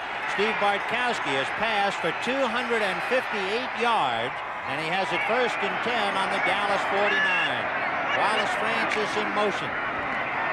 But it's a give to Andrews, and Harvey Martin just swallows him up at the 46-yard line. Well, Harvey Martin, 79, is an outside rusher. It's pretty hard to circle him, to go wide on him. It's a tough block for Mike Ken to try to hook him. I'm sure Dallas will see Preston Pearson's fumble on the tackle by Joel Williams. It looked like the Cowboys were driving to tie it up, and now suddenly they're 2 touchdowns behind. It was a big play for the Falcons. On the sidelines, you can see some of the Cowboys, Jim Cooper, Tony Dorsett, waiting to get the ball again. On a second down, Bartkowski on the pressure, flag on the play.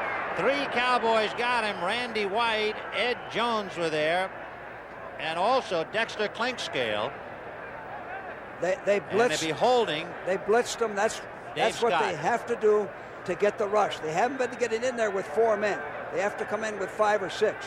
Dave Scott, number 70 for Atlanta, had been bothered in the early season games with a lot of penalties.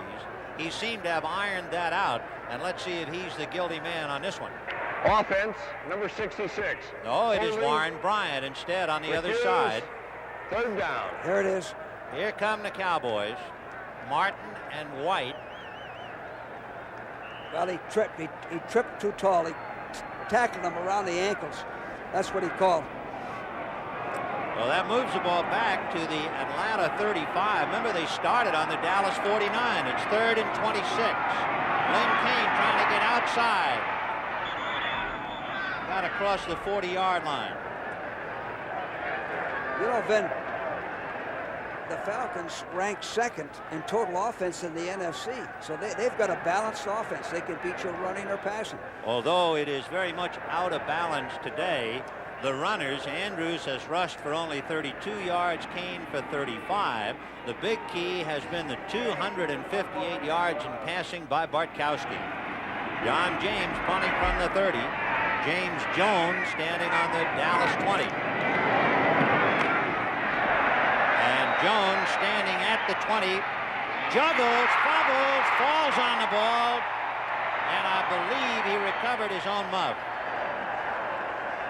Well, during the week, they were talking about dogs, and tonight here in Atlanta, they're talking about the Falcons. But we'll see about the Dallas Cowboys now. 3:38 left in the 3rd, and the Cowboys saddling up on their own 15, 1st and 10.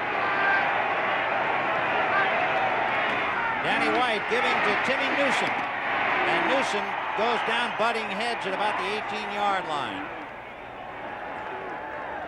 Timmy Newsom is bigger than most Cowboy fullbacks. He weighs about 227 pounds as you look at a somewhat anxious Lehman Bennett chewing on a 2-touchdown lead, and a rather stoic and, as usual, inscrutable Tom Landry. What a job both those guys have done this year. Landry's brought his club along remarkably well, and Lehman Bennett has been a surprise of the NFL. 2nd and 6 on the 19, and Danny White looking for a receiver, throwing on the run, and it is caught by Tony Hill, who was spun out of bounds, but enough to pick up the 1st down. Let's take a look at that play. Well, Danny White's maneuverability made this play possible. 3-man rush, and watch White move around, avoid the rush, and then hit Tony Hill on the insert in your screen. Tony Hill, look at Tony working to the open space. Instead of standing there, he works to the sidelines. White hit him. And Roland Lawrence right there to bring him down. 1st and 10 on the Dallas 30-yard line. Dorsett and Newhouse back in there again. Drew Pearson in motion. And they'll give it to Dorsett. Cutting back against the blocks, and he gets out to about the 40-yard line, and then the Falcons try to punish him. Well, the Falcons, Ben, you said punish them. They love to gang tackle. On that last play, there were at least 4 men in on the tackle. And, you know, Dorsett is so quick and so fast that he's by you, so all you can do is grab the arm or the elbow. You know, one of the stories so far, prior to that carry, Dorsett had gained only 15 yards. So now, with 1:35 left in the 3rd, Atlanta leading 24-10, Dorsett has rushed for only 24 yards, but it is 2nd and 1 on the 39. And they'll go to Newhouse. And Newhouse right across midfield, still on his feet at the 45 and drives to about the 43. A great single effort by Robert Newhouse. Well, he's a fire plug back, a hard runner, protects the ball. Look at him, look at the hole there, look at the blocking. He's not going to go all the way, but he's always picking up valuable yardage. Remember, this started on the Dallas 15. The last time Dallas had started on their 15, Preston Pearson fumbled on the Atlanta 15. And now Dallas gets the ball again on their 15 and immediately moves out to the Atlanta 44. So they can move it. It is 1st and 10 on the Atlanta 44. Play action fake to Dorsett. Little pass to Ron Springs coming out of the backfield. And Springs goes out of bounds inside the 20-yard line at the 17-yard line. And here come the Cowboys. And Vin, all of this is possible because they got the running game going. He fakes a play action pass on that last one, hits Springs in the flat, and he runs for a 1st down. He didn't quite get out of bounds. The crowd had obscured it, and the clock is still going, so there's only 7 seconds left in the 3rd quarter as Springs got it down to the 17-yard line. The start of the 4th quarter, the Dallas Cowboys driving. They have it 1st and 10 on the Atlanta 17. It is 24-10 in favor of Atlanta. And Dallas trying to pull a Falcon trick and come from behind. And then the reason they're on the 17 is they finally got that running game going so that White can throw. He has to have that sequence. Robert Newhouse taking a brief respite on the sidelines, and Danny White brings him out. Tony Dorsett and Ron Springs. Drew Pearson goes right and Tony Hill goes left.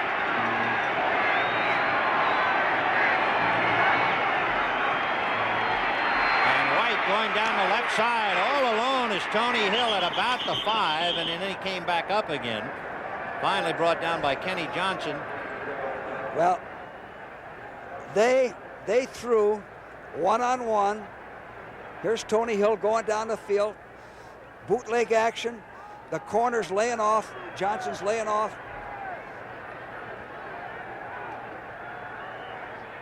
Made the play.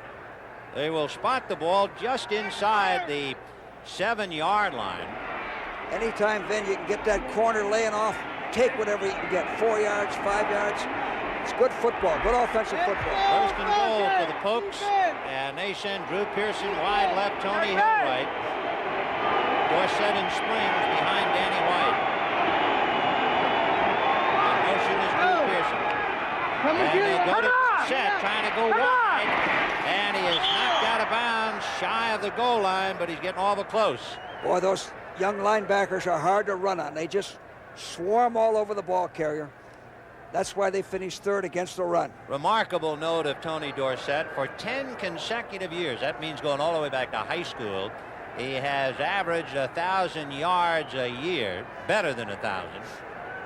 He's had 11 touchdowns rushing during the regular season, and now, of course, when they get down to pay dirt, they give him the ball. Tony Dorsett, 4 years from the University of Pittsburgh. What a play. Well, from the 1, it's 2nd and goal. And they want Dorsett to get on the other side of Newhouse. And it'll be Newhouse. He's in there. Robert Newhouse busting over. Newhouse had 6 touchdowns during the regular year, and look out, the Cowboys now got one that got away on them, and now they're coming back. Back in the ball game. Good blocking at the point of attack, giving it to a hard-nosed guy who's always low and is built low, and he scores.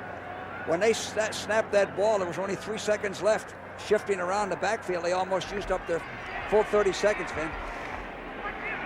Well, one of the big plays, of course, besides the running of Dorsett and Newhouse, passes to Tony Hill and to Ron Springs. 13-53. We lost 6 seconds. Can you put it back, please? And you can hear Fred Silva saying that we lost 6 seconds on the clock. It should be 13:53 we'll establish left the new in the time game. on the ensuing kickoff. So they will establish the new time on the ensuing kickoff. So it is 13:53 left in the game.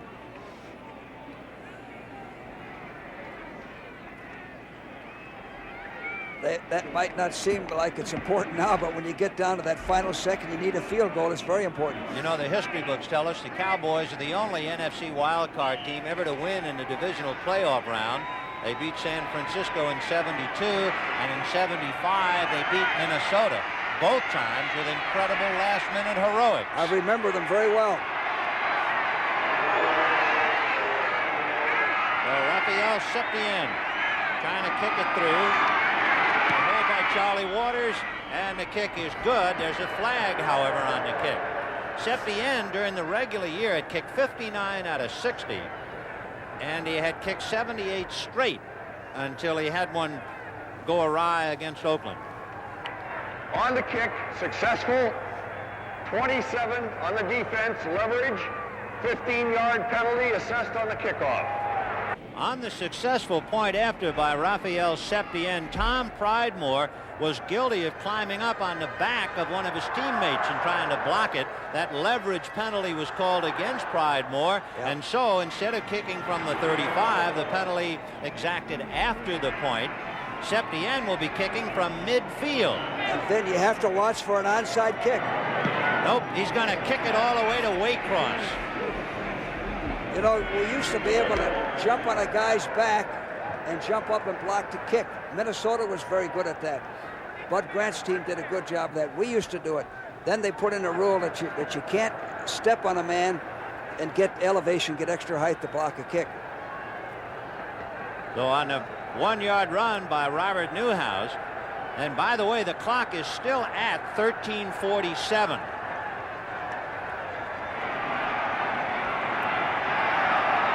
First and 10 on the 20-yard line. Atlanta leading 24-17.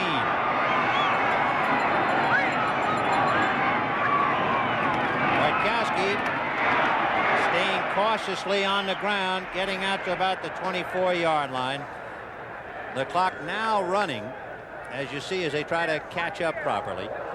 Boy, when they're in that last formation with Andrews at fullback, what we call a brown set, you really got to stop him. He starts so quickly. Andrews has carried for 36 yards. Kane has carried for 41 yards. Remember, no running back has ever rushed for 100 yards in the playoffs in 27 previous playoff games against Dallas. On second down, Bartkowski looking left, has to throw over the hands of Too Tall Jones, and an incredible catch is made at the 41-yard line. Wow, this Wallace Francis somehow came up with that ball. A great catch. Bartkowski has to throw, backing up. The hands are up. Martin's hands are up, making him throw out of a well. And watch this catch by Wallace Francis. He threw over the linebacker in front of the defensive back. Well, Francis, a rolling catch, taking Aaron Mitchell away from it, brings it out to the 41-yard line, where it is first and 10.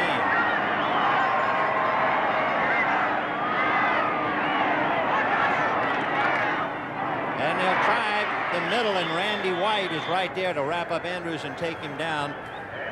Would you say that's cautious, George, or do you think it's just all part? For instance, you see Bartkowski, you figure one play leads to another, huh? I think, for instance, that last play, he just ran the ball. He picked up 3 yards, 2 yards. But he's setting up a play-action pass where he'll fake to Andrews and hit Jenkins or Jackson deep. Even though he hasn't been successful on first down, he loves those play-action runs, and they'll set up the play-action pass. Well, it's 2nd and 8 on the Atlanta 44 with Alfred Jenkins, who's been quite a star on the right side, and now Wallace Francis comes over to join him. The pass is to the Junior Miller, the tight end, and he dropped it as Dennis Thurman came up to defend. And then the reason he dropped it, the Cowboys came with a blitz, a safety blitz, and before he could get his head around, the ball was on him. Bartkowski had to get rid of it. Miller has caught 3 passes today for 48 yards. Francis has caught 4. But the big man, Alfred Jenkins, has caught 4 passes for 153 yards. Well, he's a home run hitter. Junior Miller comes out now. And they have the track team on the right side. Bartkowski looking right, and finally has it smothered by Too Tall Jones. Well, the Cowboys came in with a 4-man rush, and it was effective. They ran a stunt, and Too Tall got right in his face. Fulton Kuykendall, who's been leading the linebacking brigade for Atlanta, and he has really been punishing Tony Dorsett whenever Dorsett gets his hands on the ball. He certainly has. The momentum's changed a little bit, Vin, now. The Cowboys stopped them. Cowboys offense been moving the ball. It's 4th and 8 on the 44-yard line. John James will be punting from his 35. Good snap. Cosby could not get in there. And a fair catch called by James Jones at the 24-yard line, and that's where Dallas will put it in play. With 11 minutes and 23 seconds left in the ball game. Atlanta 24, Dallas 17. The last time the Cowboys had the ball, they went 85 yards in 8 plays to get to within 1 touchdown. And now they start on their 24.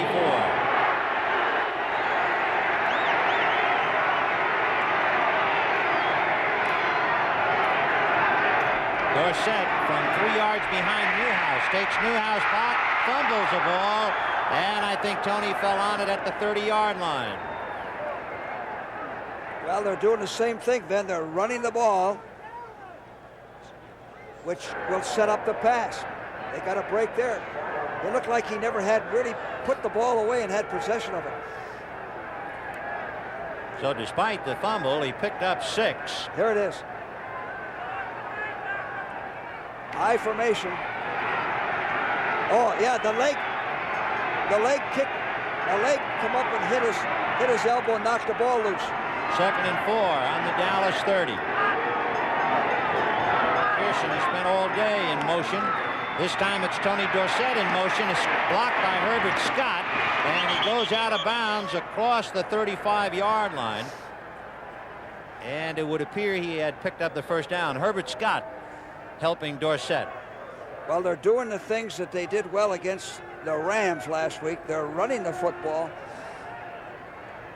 which will help him throw it, take the pressure off of White. One reason, too, is Tony Dorsett now had something like 15 yards in the first half.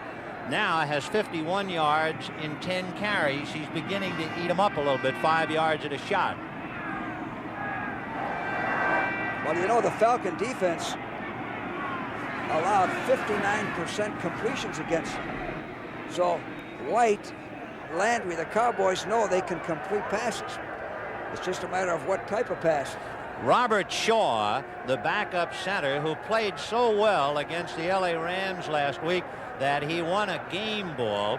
He'd been backing up John Fitzgerald, but Fitzgerald has a bad foot.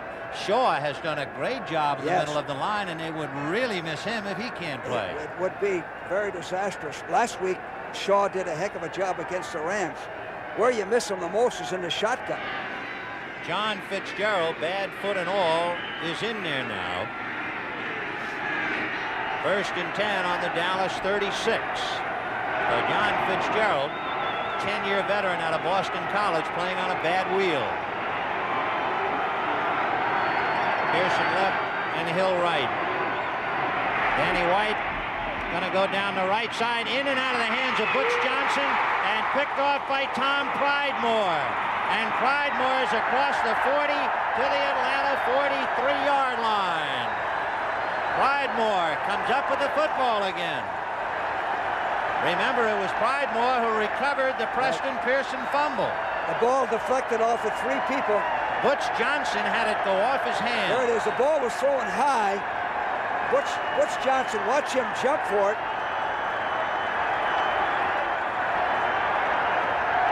Deflected by Lawrence. Pridemore in the right spot at the right time. Pridemore, the youngest member of the House of Delegates in West Virginia, he can run for office in Atlanta. 1st and 10 for William Andrews. And the Cowboys stack him up at the 35-yard line. Well, they had Andrews hit for maybe a 3-yard loss. The strength in his legs and his spinning around, he gets back and picks up a couple of yards. Bob Brunig was shaken up and had to go to the pits. The report on Robert Shaw, he could return. Brunig will stay out. D.D. Lewis back in there. Meanwhile, Atlanta has just made a change. Alfred Jackson has come out. Wallace Francis is in there. Bartkowski, thanks to the alert interception by Tom Pridemore, has it a 2nd and 7 from the Dallas 35. And they go straight ahead for maybe a couple. Well, the defensive tackle shut off the middle. They've stopped Andrews better than anyone we've seen this year. This is a big series for both ball clubs. Here in Atlanta with 9 minutes and 17 seconds left, the temperature is 31 degrees. Meanwhile, Tim Mazzetti standing on the sideline. He had an early field goal and a couple of points so far. 3rd and 5 on the 33. And it's a quick release to Lynn Kane, and Kane to the 30, 25, still on his feet to the 20 and driving. And it's a first down, Falcons. Well, you know what, Vin? Bartkowski, Lehman Bennett had the right play call. The Cowboys are dogging. See 41 come in from the backside, but he has the quick dump off to Kane. Kane Dennis Thurman missed him there. Dennis Thurman miss, picks up the first down. Well, they're going wild here. Perfect call for that defense. The Atlanta Falcons capitalizing on the interception, trying to drive now, have it 1st and 10 on the Dallas 19. Francis right, Jenkins left. Bartkowski looking left, hasn't got anybody, and he's going to go down, dragged down by John Dutton, number 78. You know, that's the difference between Bartkowski and White. Bartkowski is not too mobile. White, he's had so many physical problems, yes, too. White can get away from that rush, move around a little bit. Bartkowski's had 3 knee injuries. John Dutton goes out. With 3 knees, an elbow, and ribs, you can understand why Bartkowski is not too mobile anymore. In fact, he's the first Atlanta quarterback to play every game in 8 years. Larry Cole is now in there for John Dutton, looking pass. On a 2nd and 14 from the 23-yard line. And Bartkowski completes his pass at about the 16-yard line to Wallace Francis. But he has to get down to about the 9. That was another good catch. That ball was low. They had a pretty good rush on Bartkowski. Wilson was right there to make the tackle. Well, the ball is just shy of the Dallas 16-yard line. And then the thing that Bartkowski is doing, he's throwing to the right receiver. He's throwing to the one-on-one, and there's less chance of an interception there, a better chance of a completion. Atlanta, leading by 2 touchdowns, gave one back. Now they've intercepted a pass, and they're driving to get it back again. That's Junior Miller in motion to the left. Bartkowski under some heat by Randy White, still able to throw it away. Randy White just missed sacking him. Dave Scott and White were putting on quite a battle. And Bartkowski just did unload, so Tim Mazzetti will be asked to kick the field goal. And we have another player shaken up. This one is Warren Bryant of Atlanta, number 66.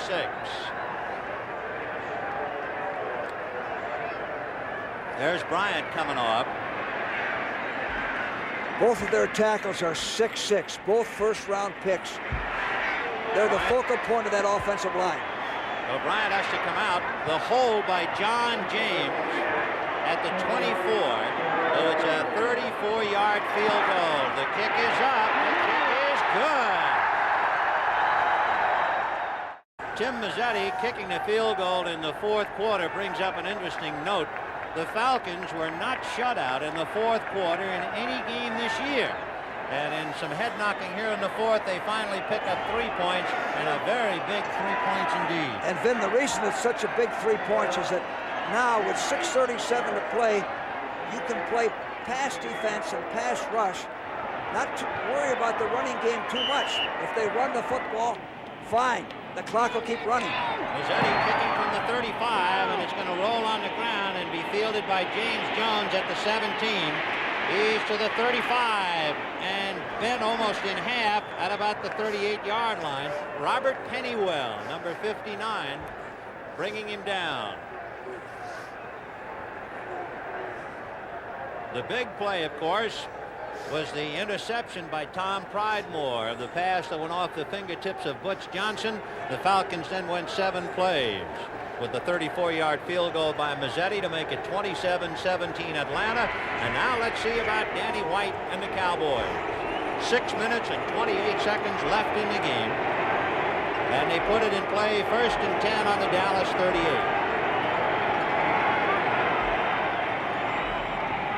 And White going for a bunch of them to Drew Pearson, upended just across midfield. Tackled by Kenny Johnson. You know, we used to 1st down. defense then Drew Pearson all the time, double him all the time. Here he is in the bottom of your screen. Play action, 1st and 10. He's driving Kenny Johnson off, acting like he's going deep. Perfect execution. That guy in the clutch, there aren't many better. He's remarkable. In fact, the Pro Hall of Fame panel put him on the all-decade team. He deserves it. 1st and 10 on the Atlanta 47. Tony Hill on the left side.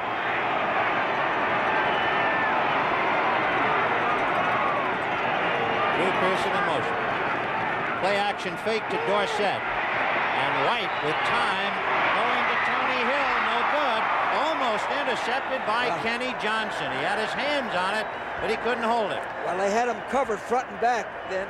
Kenny Johnson in front. Here it is again. Play action. 3-man rush. This is one of the reasons he has the time. Now Kenny Johnson almost intercepts it right here. And Pridemore, 27, is covered him deep. Kenny Johnson is only about 5'10". Tony Hill is 6'2", so that's quite a battle. There's Kenny, the rookie out of Mississippi State. Meanwhile, Landry listening to his coaches upstairs. 5 minutes and 30 seconds left in the game. White going to Drew Pearson, and he makes the catch inside the 25-yard line. Then perfect execution. How many times I've seen that? Here it is. 4-man rush.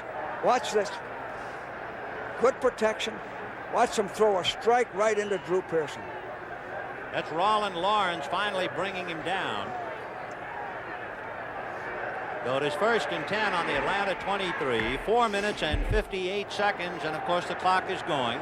Each team with 3 timeouts. Tony Hill goes left, Drew Pearson right. Dorsett is behind Springs. And White's going to put it up again. And now releasing it quickly to Dorsett at the 20, to the 15, falling to the 14-yard line.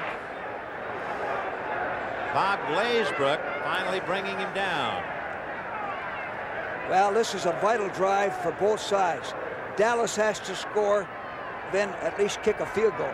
They'd rather score a touchdown to get back in the ball game. Atlanta knows if they stop them here, they got the ball game. So it's a vital series for both sides. Second and less than a yard. Yeah, more for the Falcons. Ball on the 14-yard line. Drew Pearson going left.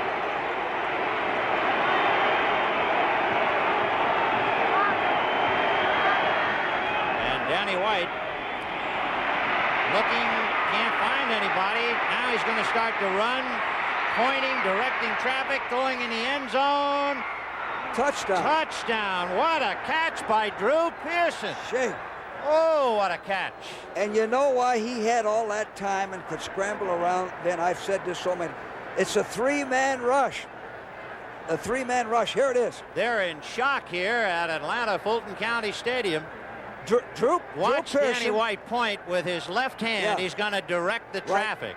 And watch Pearson operate. Watch him. Watch him operate. He's waving his arms. And he still has all day to throw. A 10-second pass.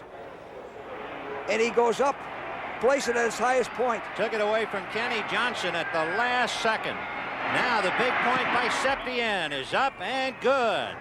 In 15 playoff games in his career, Drew Pearson has caught at least one. He'll never catch a better one than that, except perhaps the Hail Mary pass against Minnesota back in 1975. Well, in the clutch, he's the type of guy you want to go to.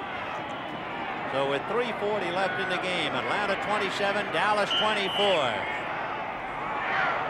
Septien kicking it high, and it will be fielded at the 10 by Mike Smith. And here come the Cowboys. And down he goes. And a flag on the play, and it looked like one of the Cowboys almost threw a punch. And I believe they will call a personal foul. Well, there was a right hand that went flying through the air. Well, here it is. Let's see if we can see it. That's Bethea, 76. That's Timmy Newsom trying to grab. There's the elbow. Yeah. Hello. Forearm. Dexter Clinkscale, Yeah. I believe it is, who threw the elbow, and that was a flagrant foul. Well, that's bad judgment. Forearm to the jaw. See, here you are behind 3 minutes and 31 seconds to play. That's losing your poise. Bad judgment. On the run back, number 47. Personal foul. First down. Dexter Clinkscale is the rookie out of South Carolina State, number 47. Here he comes with the elbow. Yeah, good call. He took a punch at him. Well, that moves the ball out to the 24-yard line. First and 10, Atlanta. Leading by 3, and Bartkowski to Lynn Kane. Dennis Thurman can't bring him down. Oh, he picked up a couple. You know, Lynn Kane is a fullback, was a fullback at SC. Now they're using him as a wide receiver. If I were defensing him, I'd play him real tight. I wouldn't give him that room. Now that also shows Bartkowski is not worried. He's not conservative. He's got a lead, but he's still throwing the ball. He's still putting it up. Meanwhile, with this ball game very much alive, and there's one reason why, Drew Pearson. It'll be a 2nd and 4 on the 30-yard line. Andrews and Kane behind Bartkowski. And it'll be Lynn Kane tripped up and dropped right about at the line of scrimmage.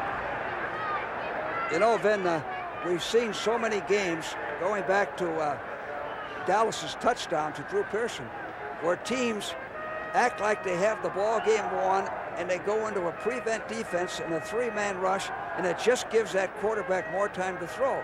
That's how Dallas, or that's how the Rams lost to the Falcons here. 3-man rush, 3rd and 38. You got to put pressure. Winding down, George. 2:50 left. 2nd and 3 on the 31, and Bartkowski telling Junior Miller to get over to the other side. And look at Ed Jones. Ed Jones doing a tightrope. Here comes Lynn Kane, and they will box him in at the 30-yard line. No flag. Boy, Jones did a tap dance. Yeah. Oh. Ed Jones. One thing about Too Tall, when he does something, he's obvious. 6'9". Look at that. Too Tall didn't lose his head. He knew he was in motion, so he stayed back of the neutral zone. No encroachment, no offside. 4th and 3 on the 31. By the way, Bartkowski has passed for 312 yards. Danny White has passed for 252 yards. This game is sure changing, George. It certainly is, man. 2 minutes. So we have come to the 2-minute warning. This well bundled up young man is Raphael Septien. Next to him is Ben Agajanian, his guru. But it'll be Septien who might very well be called upon to get Dallas even a little bit later. I think what Dallas will do here is work for a return and get field position and try to get in field goal range. Standing on the 15. James Jones standing on the Cowboy 33. Long count, and the Cowboys are not coming.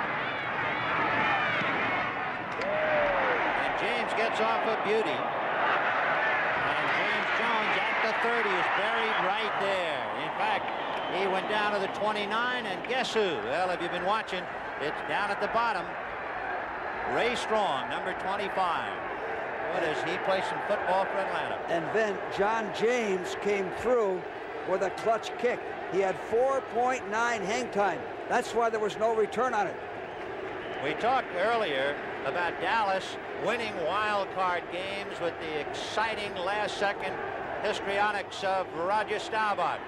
back in 72 and again in 75. Now we'll see with Danny White, 1 minute and 48 seconds.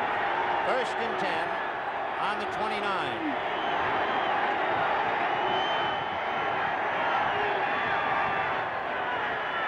The shotgun, they have a blitz on, but he gets it away, and it's complete to Butch Johnson, who is taken out of bounds around midfield with 1 minute and 42 seconds left in the game. What they did, they blitzed, and I'm sure White called an audible here. It took him a while to get the ball off, and he hits the out pattern for a good gain. Smart offensive football. I'm surprised the Falcons blitz, went an all-out blitz on that. So it is 1st and 10 on the Dallas 49 with 1 minute and 42 seconds left. And Preston Pearson has now come back into the Warriors. Danny White gonna release it to Pearson. They have a screen for him, and Preston picks his way gingerly across the 40-yard line. 1st down. 1 minute and 18 seconds left on a 1st and 10 for Danny White and the Cowboys. White in the end zone there with nobody anywhere close to it. He threw that ball away, Vin. The last 2 passes, the Falcons went with a 3-man rush. That screen was a heck of a call in this situation. They need about 7 more yards, maybe 5 for Septian to be in field goal range. His range is about 50, and that's long for him. So it is 2nd and 10. The ball on the Atlanta 36. Atlanta's Fulton County Stadium has become a madhouse, as you would well imagine. 27-24 Atlanta. 60,222 in the house, and everybody up and at him as the Cowboys in a drive. White out of the shotgun. Dorsett and Pearson blocking. They release to Dorsett. To the 35, to the 30, to the 25. They will stack him up and sling him to the ground at the 25, but he will have picked up the 1st down to keep the drive alive. 52 seconds each side with 3 timeouts left. And there he is. Right. Raphael Septien will very well be called upon to tie it up. His longest field goal ever. 52 yards against Oakland. Well, that's a 42-yard field goal from right where he is now. That's well within his range. His career in clutch playoff field goal attempts, he is 6 for 7 going into this game, and he's kicked 1 today. And he beat St. Louis 2 years in a row with clutch field goals when the clock was running out. Once you get him beyond the 40-yard line, then you're asking him to kick beyond himself a little, but inside the 39, he's really something. You know, Vin, what defensively now, what I would be worried about with the Falcons is that you're not so concerned about just the 3 points that you give them a touchdown. That's right. You see, they could throw one into the end zone here and get a score. And for Dallas, they got to be careful they don't throw an interception. By the way, 60 minutes, of course, would normally be seen at this time. We have already run over by about 6 minutes into their time, so the entire network will give and slide a little bit. Of course, you good folks out on the West Coast, you'll see 60 minutes at its usual time. And don't forget the lineup. 60 minutes, Archie Bunker's Place, 1 day at a time, Alice, the Jeffersons, and Trapper John, M.D. Okay, 49 seconds left in the game. 1st and 10 on the Atlanta 23. Atlanta 27, Dallas 24. The Cowboys fighting for their lives now. Jay Saldy comes in to relieve Billy Joe Dupree. Is there any interpretation of that? Yeah, more speed to get the pass. Dupree's the better blocker. Saldy has the better hands. All right, Tony Hill will go left. Saldy, the tight end, on the right side. Drew Pearson goes right. 1st and 10 on the Atlanta 23.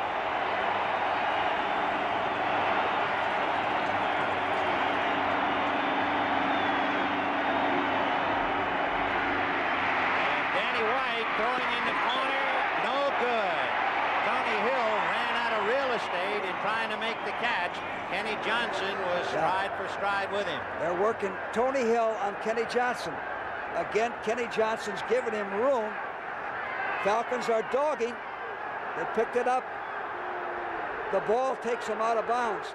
You know what, Vin? At the start of this, we said the game was dead even. They're having trouble with the clock. Earlier, they did not have 6 seconds on it. It was 11:47. It should have been 11:53. The clock apparently did not go, and there's 49 seconds left. Butch Johnson on a wing. And now Drew Pearson in motion again to the right. Picked up by Roland Lawrence. And it's a pass to Drew Pearson. He caught it. Touchdown. The Cowboys are out in front with 42 seconds left. You know what it is, Ben? It's what we talked about, a playoff experience, the big game experience. Drew Pearson, the clutch guy, making the catch. 42 seconds on the clock, if it's correct. Actually, he's pretty well covered, but Lawrence didn't see the ball. What a comeback. The Dallas Cowboys were down 24-10. There it is. They have not only caught, but they have passed the Falcons, and Atlanta has gone from euphoria to the pits of depression with 42 seconds left. Charlie Waters coming up out of the hold after the wobbly pass. He's going to pass in the end zone. No good.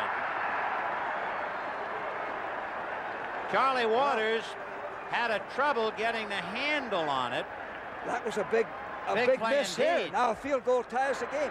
Good snap. He just fumbles it. And then by the time he teed it up, Septien had already committed himself. And Waters tried to come up and salvage the point anyway. Kenny Johnson was in there. And that means Atlanta has 42 seconds to somehow come up with a field goal and get even. And they have 3 timeouts, Vin. They have all their timeouts. So that's very important. What a game. 30-27 Dallas. With 42 seconds left in the game. Remarkable catch by Drew Pearson. And it's now an individual battle of clutch receptions between Alfred Jenkins and Drew Pearson. Now, do you kick a squib ball or do you kick it all the way down? What I wanted my kicker to do was to kick a ball on the ground, a line drive on the ground, so they couldn't set up an organized return, because all they need is a field goal to tie this game and send it in overtime. Well, we'll see now what Septien has been instructed to do. Mike Smith is deep, standing inside the 5. Kenny Johnson is on his left. And here's the kick, and he's going to kick it deep. Smith will take it in the end zone, and he will run it out. I wonder there to the 10, to the 15, to the 20, 25, backs out to the 27, flag on the play. Well, he hesitated there, Vin. You notice that? He didn't know whether to bring it out or not. Bruce Huther, number 57, a little hot on that play, and let's see. Perhaps a tripping foul. Let's see. And it will be against Atlanta, evidently. Well, that's which would be a crusher, because he had made an excellent return. Yep. Well, again, more penalties on the kicking game. Here's Fred Silva's interpretation. On the run back, number 51. Tripping. Touchdown. Tripping. Yep. So it is 1st and 10. On about the 13-yard line with 36 seconds left for Bartkowski. Charged by Larry Cole.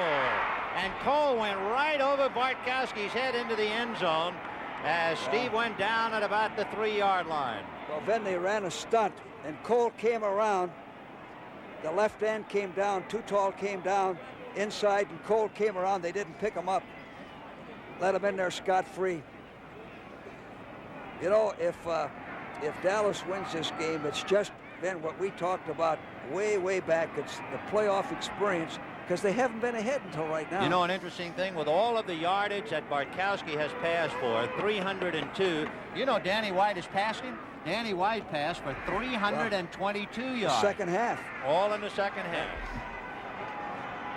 So with 31 seconds left, Tim Mazzetti, hoping he will have a chance. Ben, you remember this. We saw the Falcons come out of the hole, not quite this deep, against the Rams. Remember 3rd and 38, 4th and 11, and beat the Rams. So this club is capable of coming back against adversity. Oh, yes. Atlanta, 10 of their 12 victories coming from behind.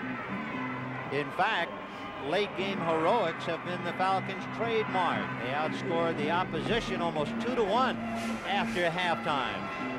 Just another reminder for all you good folks in the East and Midwest. A little bit late with 60 Minutes, but it will be on immediately following football, as well as that star-studded lineup for this evening on CBS. And a reminder, all the good people on the West Coast, you'll see 60 Minutes at its usual time. 31 seconds left. Time running out on the Cinderella Falcon. Bartkowski passing and complete at the 20-yard line. Wallace Francis caught by Wilson and Thurman before going OB. Well, the Cowboys then came in with a 4-man rush, and they're running stunts. They're putting pretty good pressure on them with that 4-man rush. So now you have a 3rd down play for Bartkowski. The ball is on the 21-yard line. 3rd and about 2, but he doesn't have the luxury of time. 24 seconds left in the game. The stunning again of the Cowboys, and the pass no good. That one led Alfred Jenkins just a stride too much. Aaron Mitchell right there with him. Boy, it's tough to play a long season and come down to 19 seconds. It sure is, to have the type of season these guys have played. You know, the last time I said with Bartkowski at quarterback was 4th and 11. I said he's got to get the first down. He threw for a touchdown. Here it is, 4th and what, 2? 4th and 2. 4th and 2, 4th and 3. He's got to get the first down. Well, with 19 seconds left and with 2 timeouts available, let's see what Bartkowski and the Falcons can come up with. Get the first down and step out of bounds.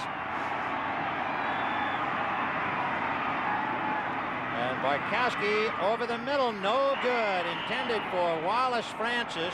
And that was a 4th down play.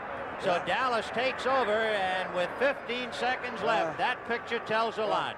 Steve Bartkowski, wearied, beaten up, and thoroughly frustrated and disappointed, walking off with the rest of the red shirts. They ran out, and for the Dallas Cowboys, that remarkable team that had been in the playoffs 14 times in the last 15 years, that had their remarkable victory against the Rams after being pummeled on Monday night. They were behind 24-10, and they were able to rally and pull it out.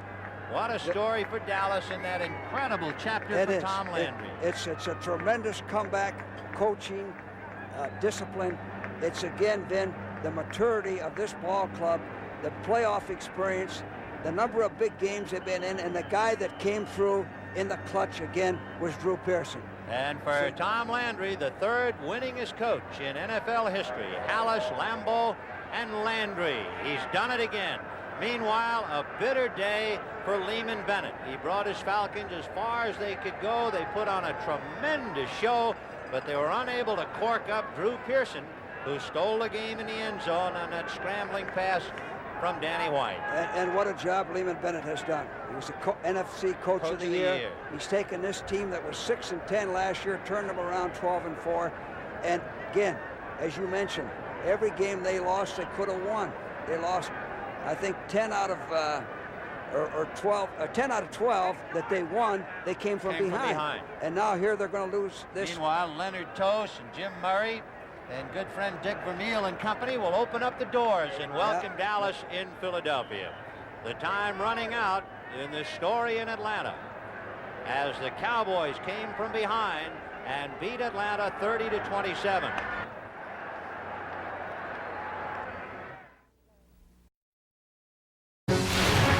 This NFL Films production has been brought to you by NFL Network. Watch the National Football League 24 hours a day on NFL Network.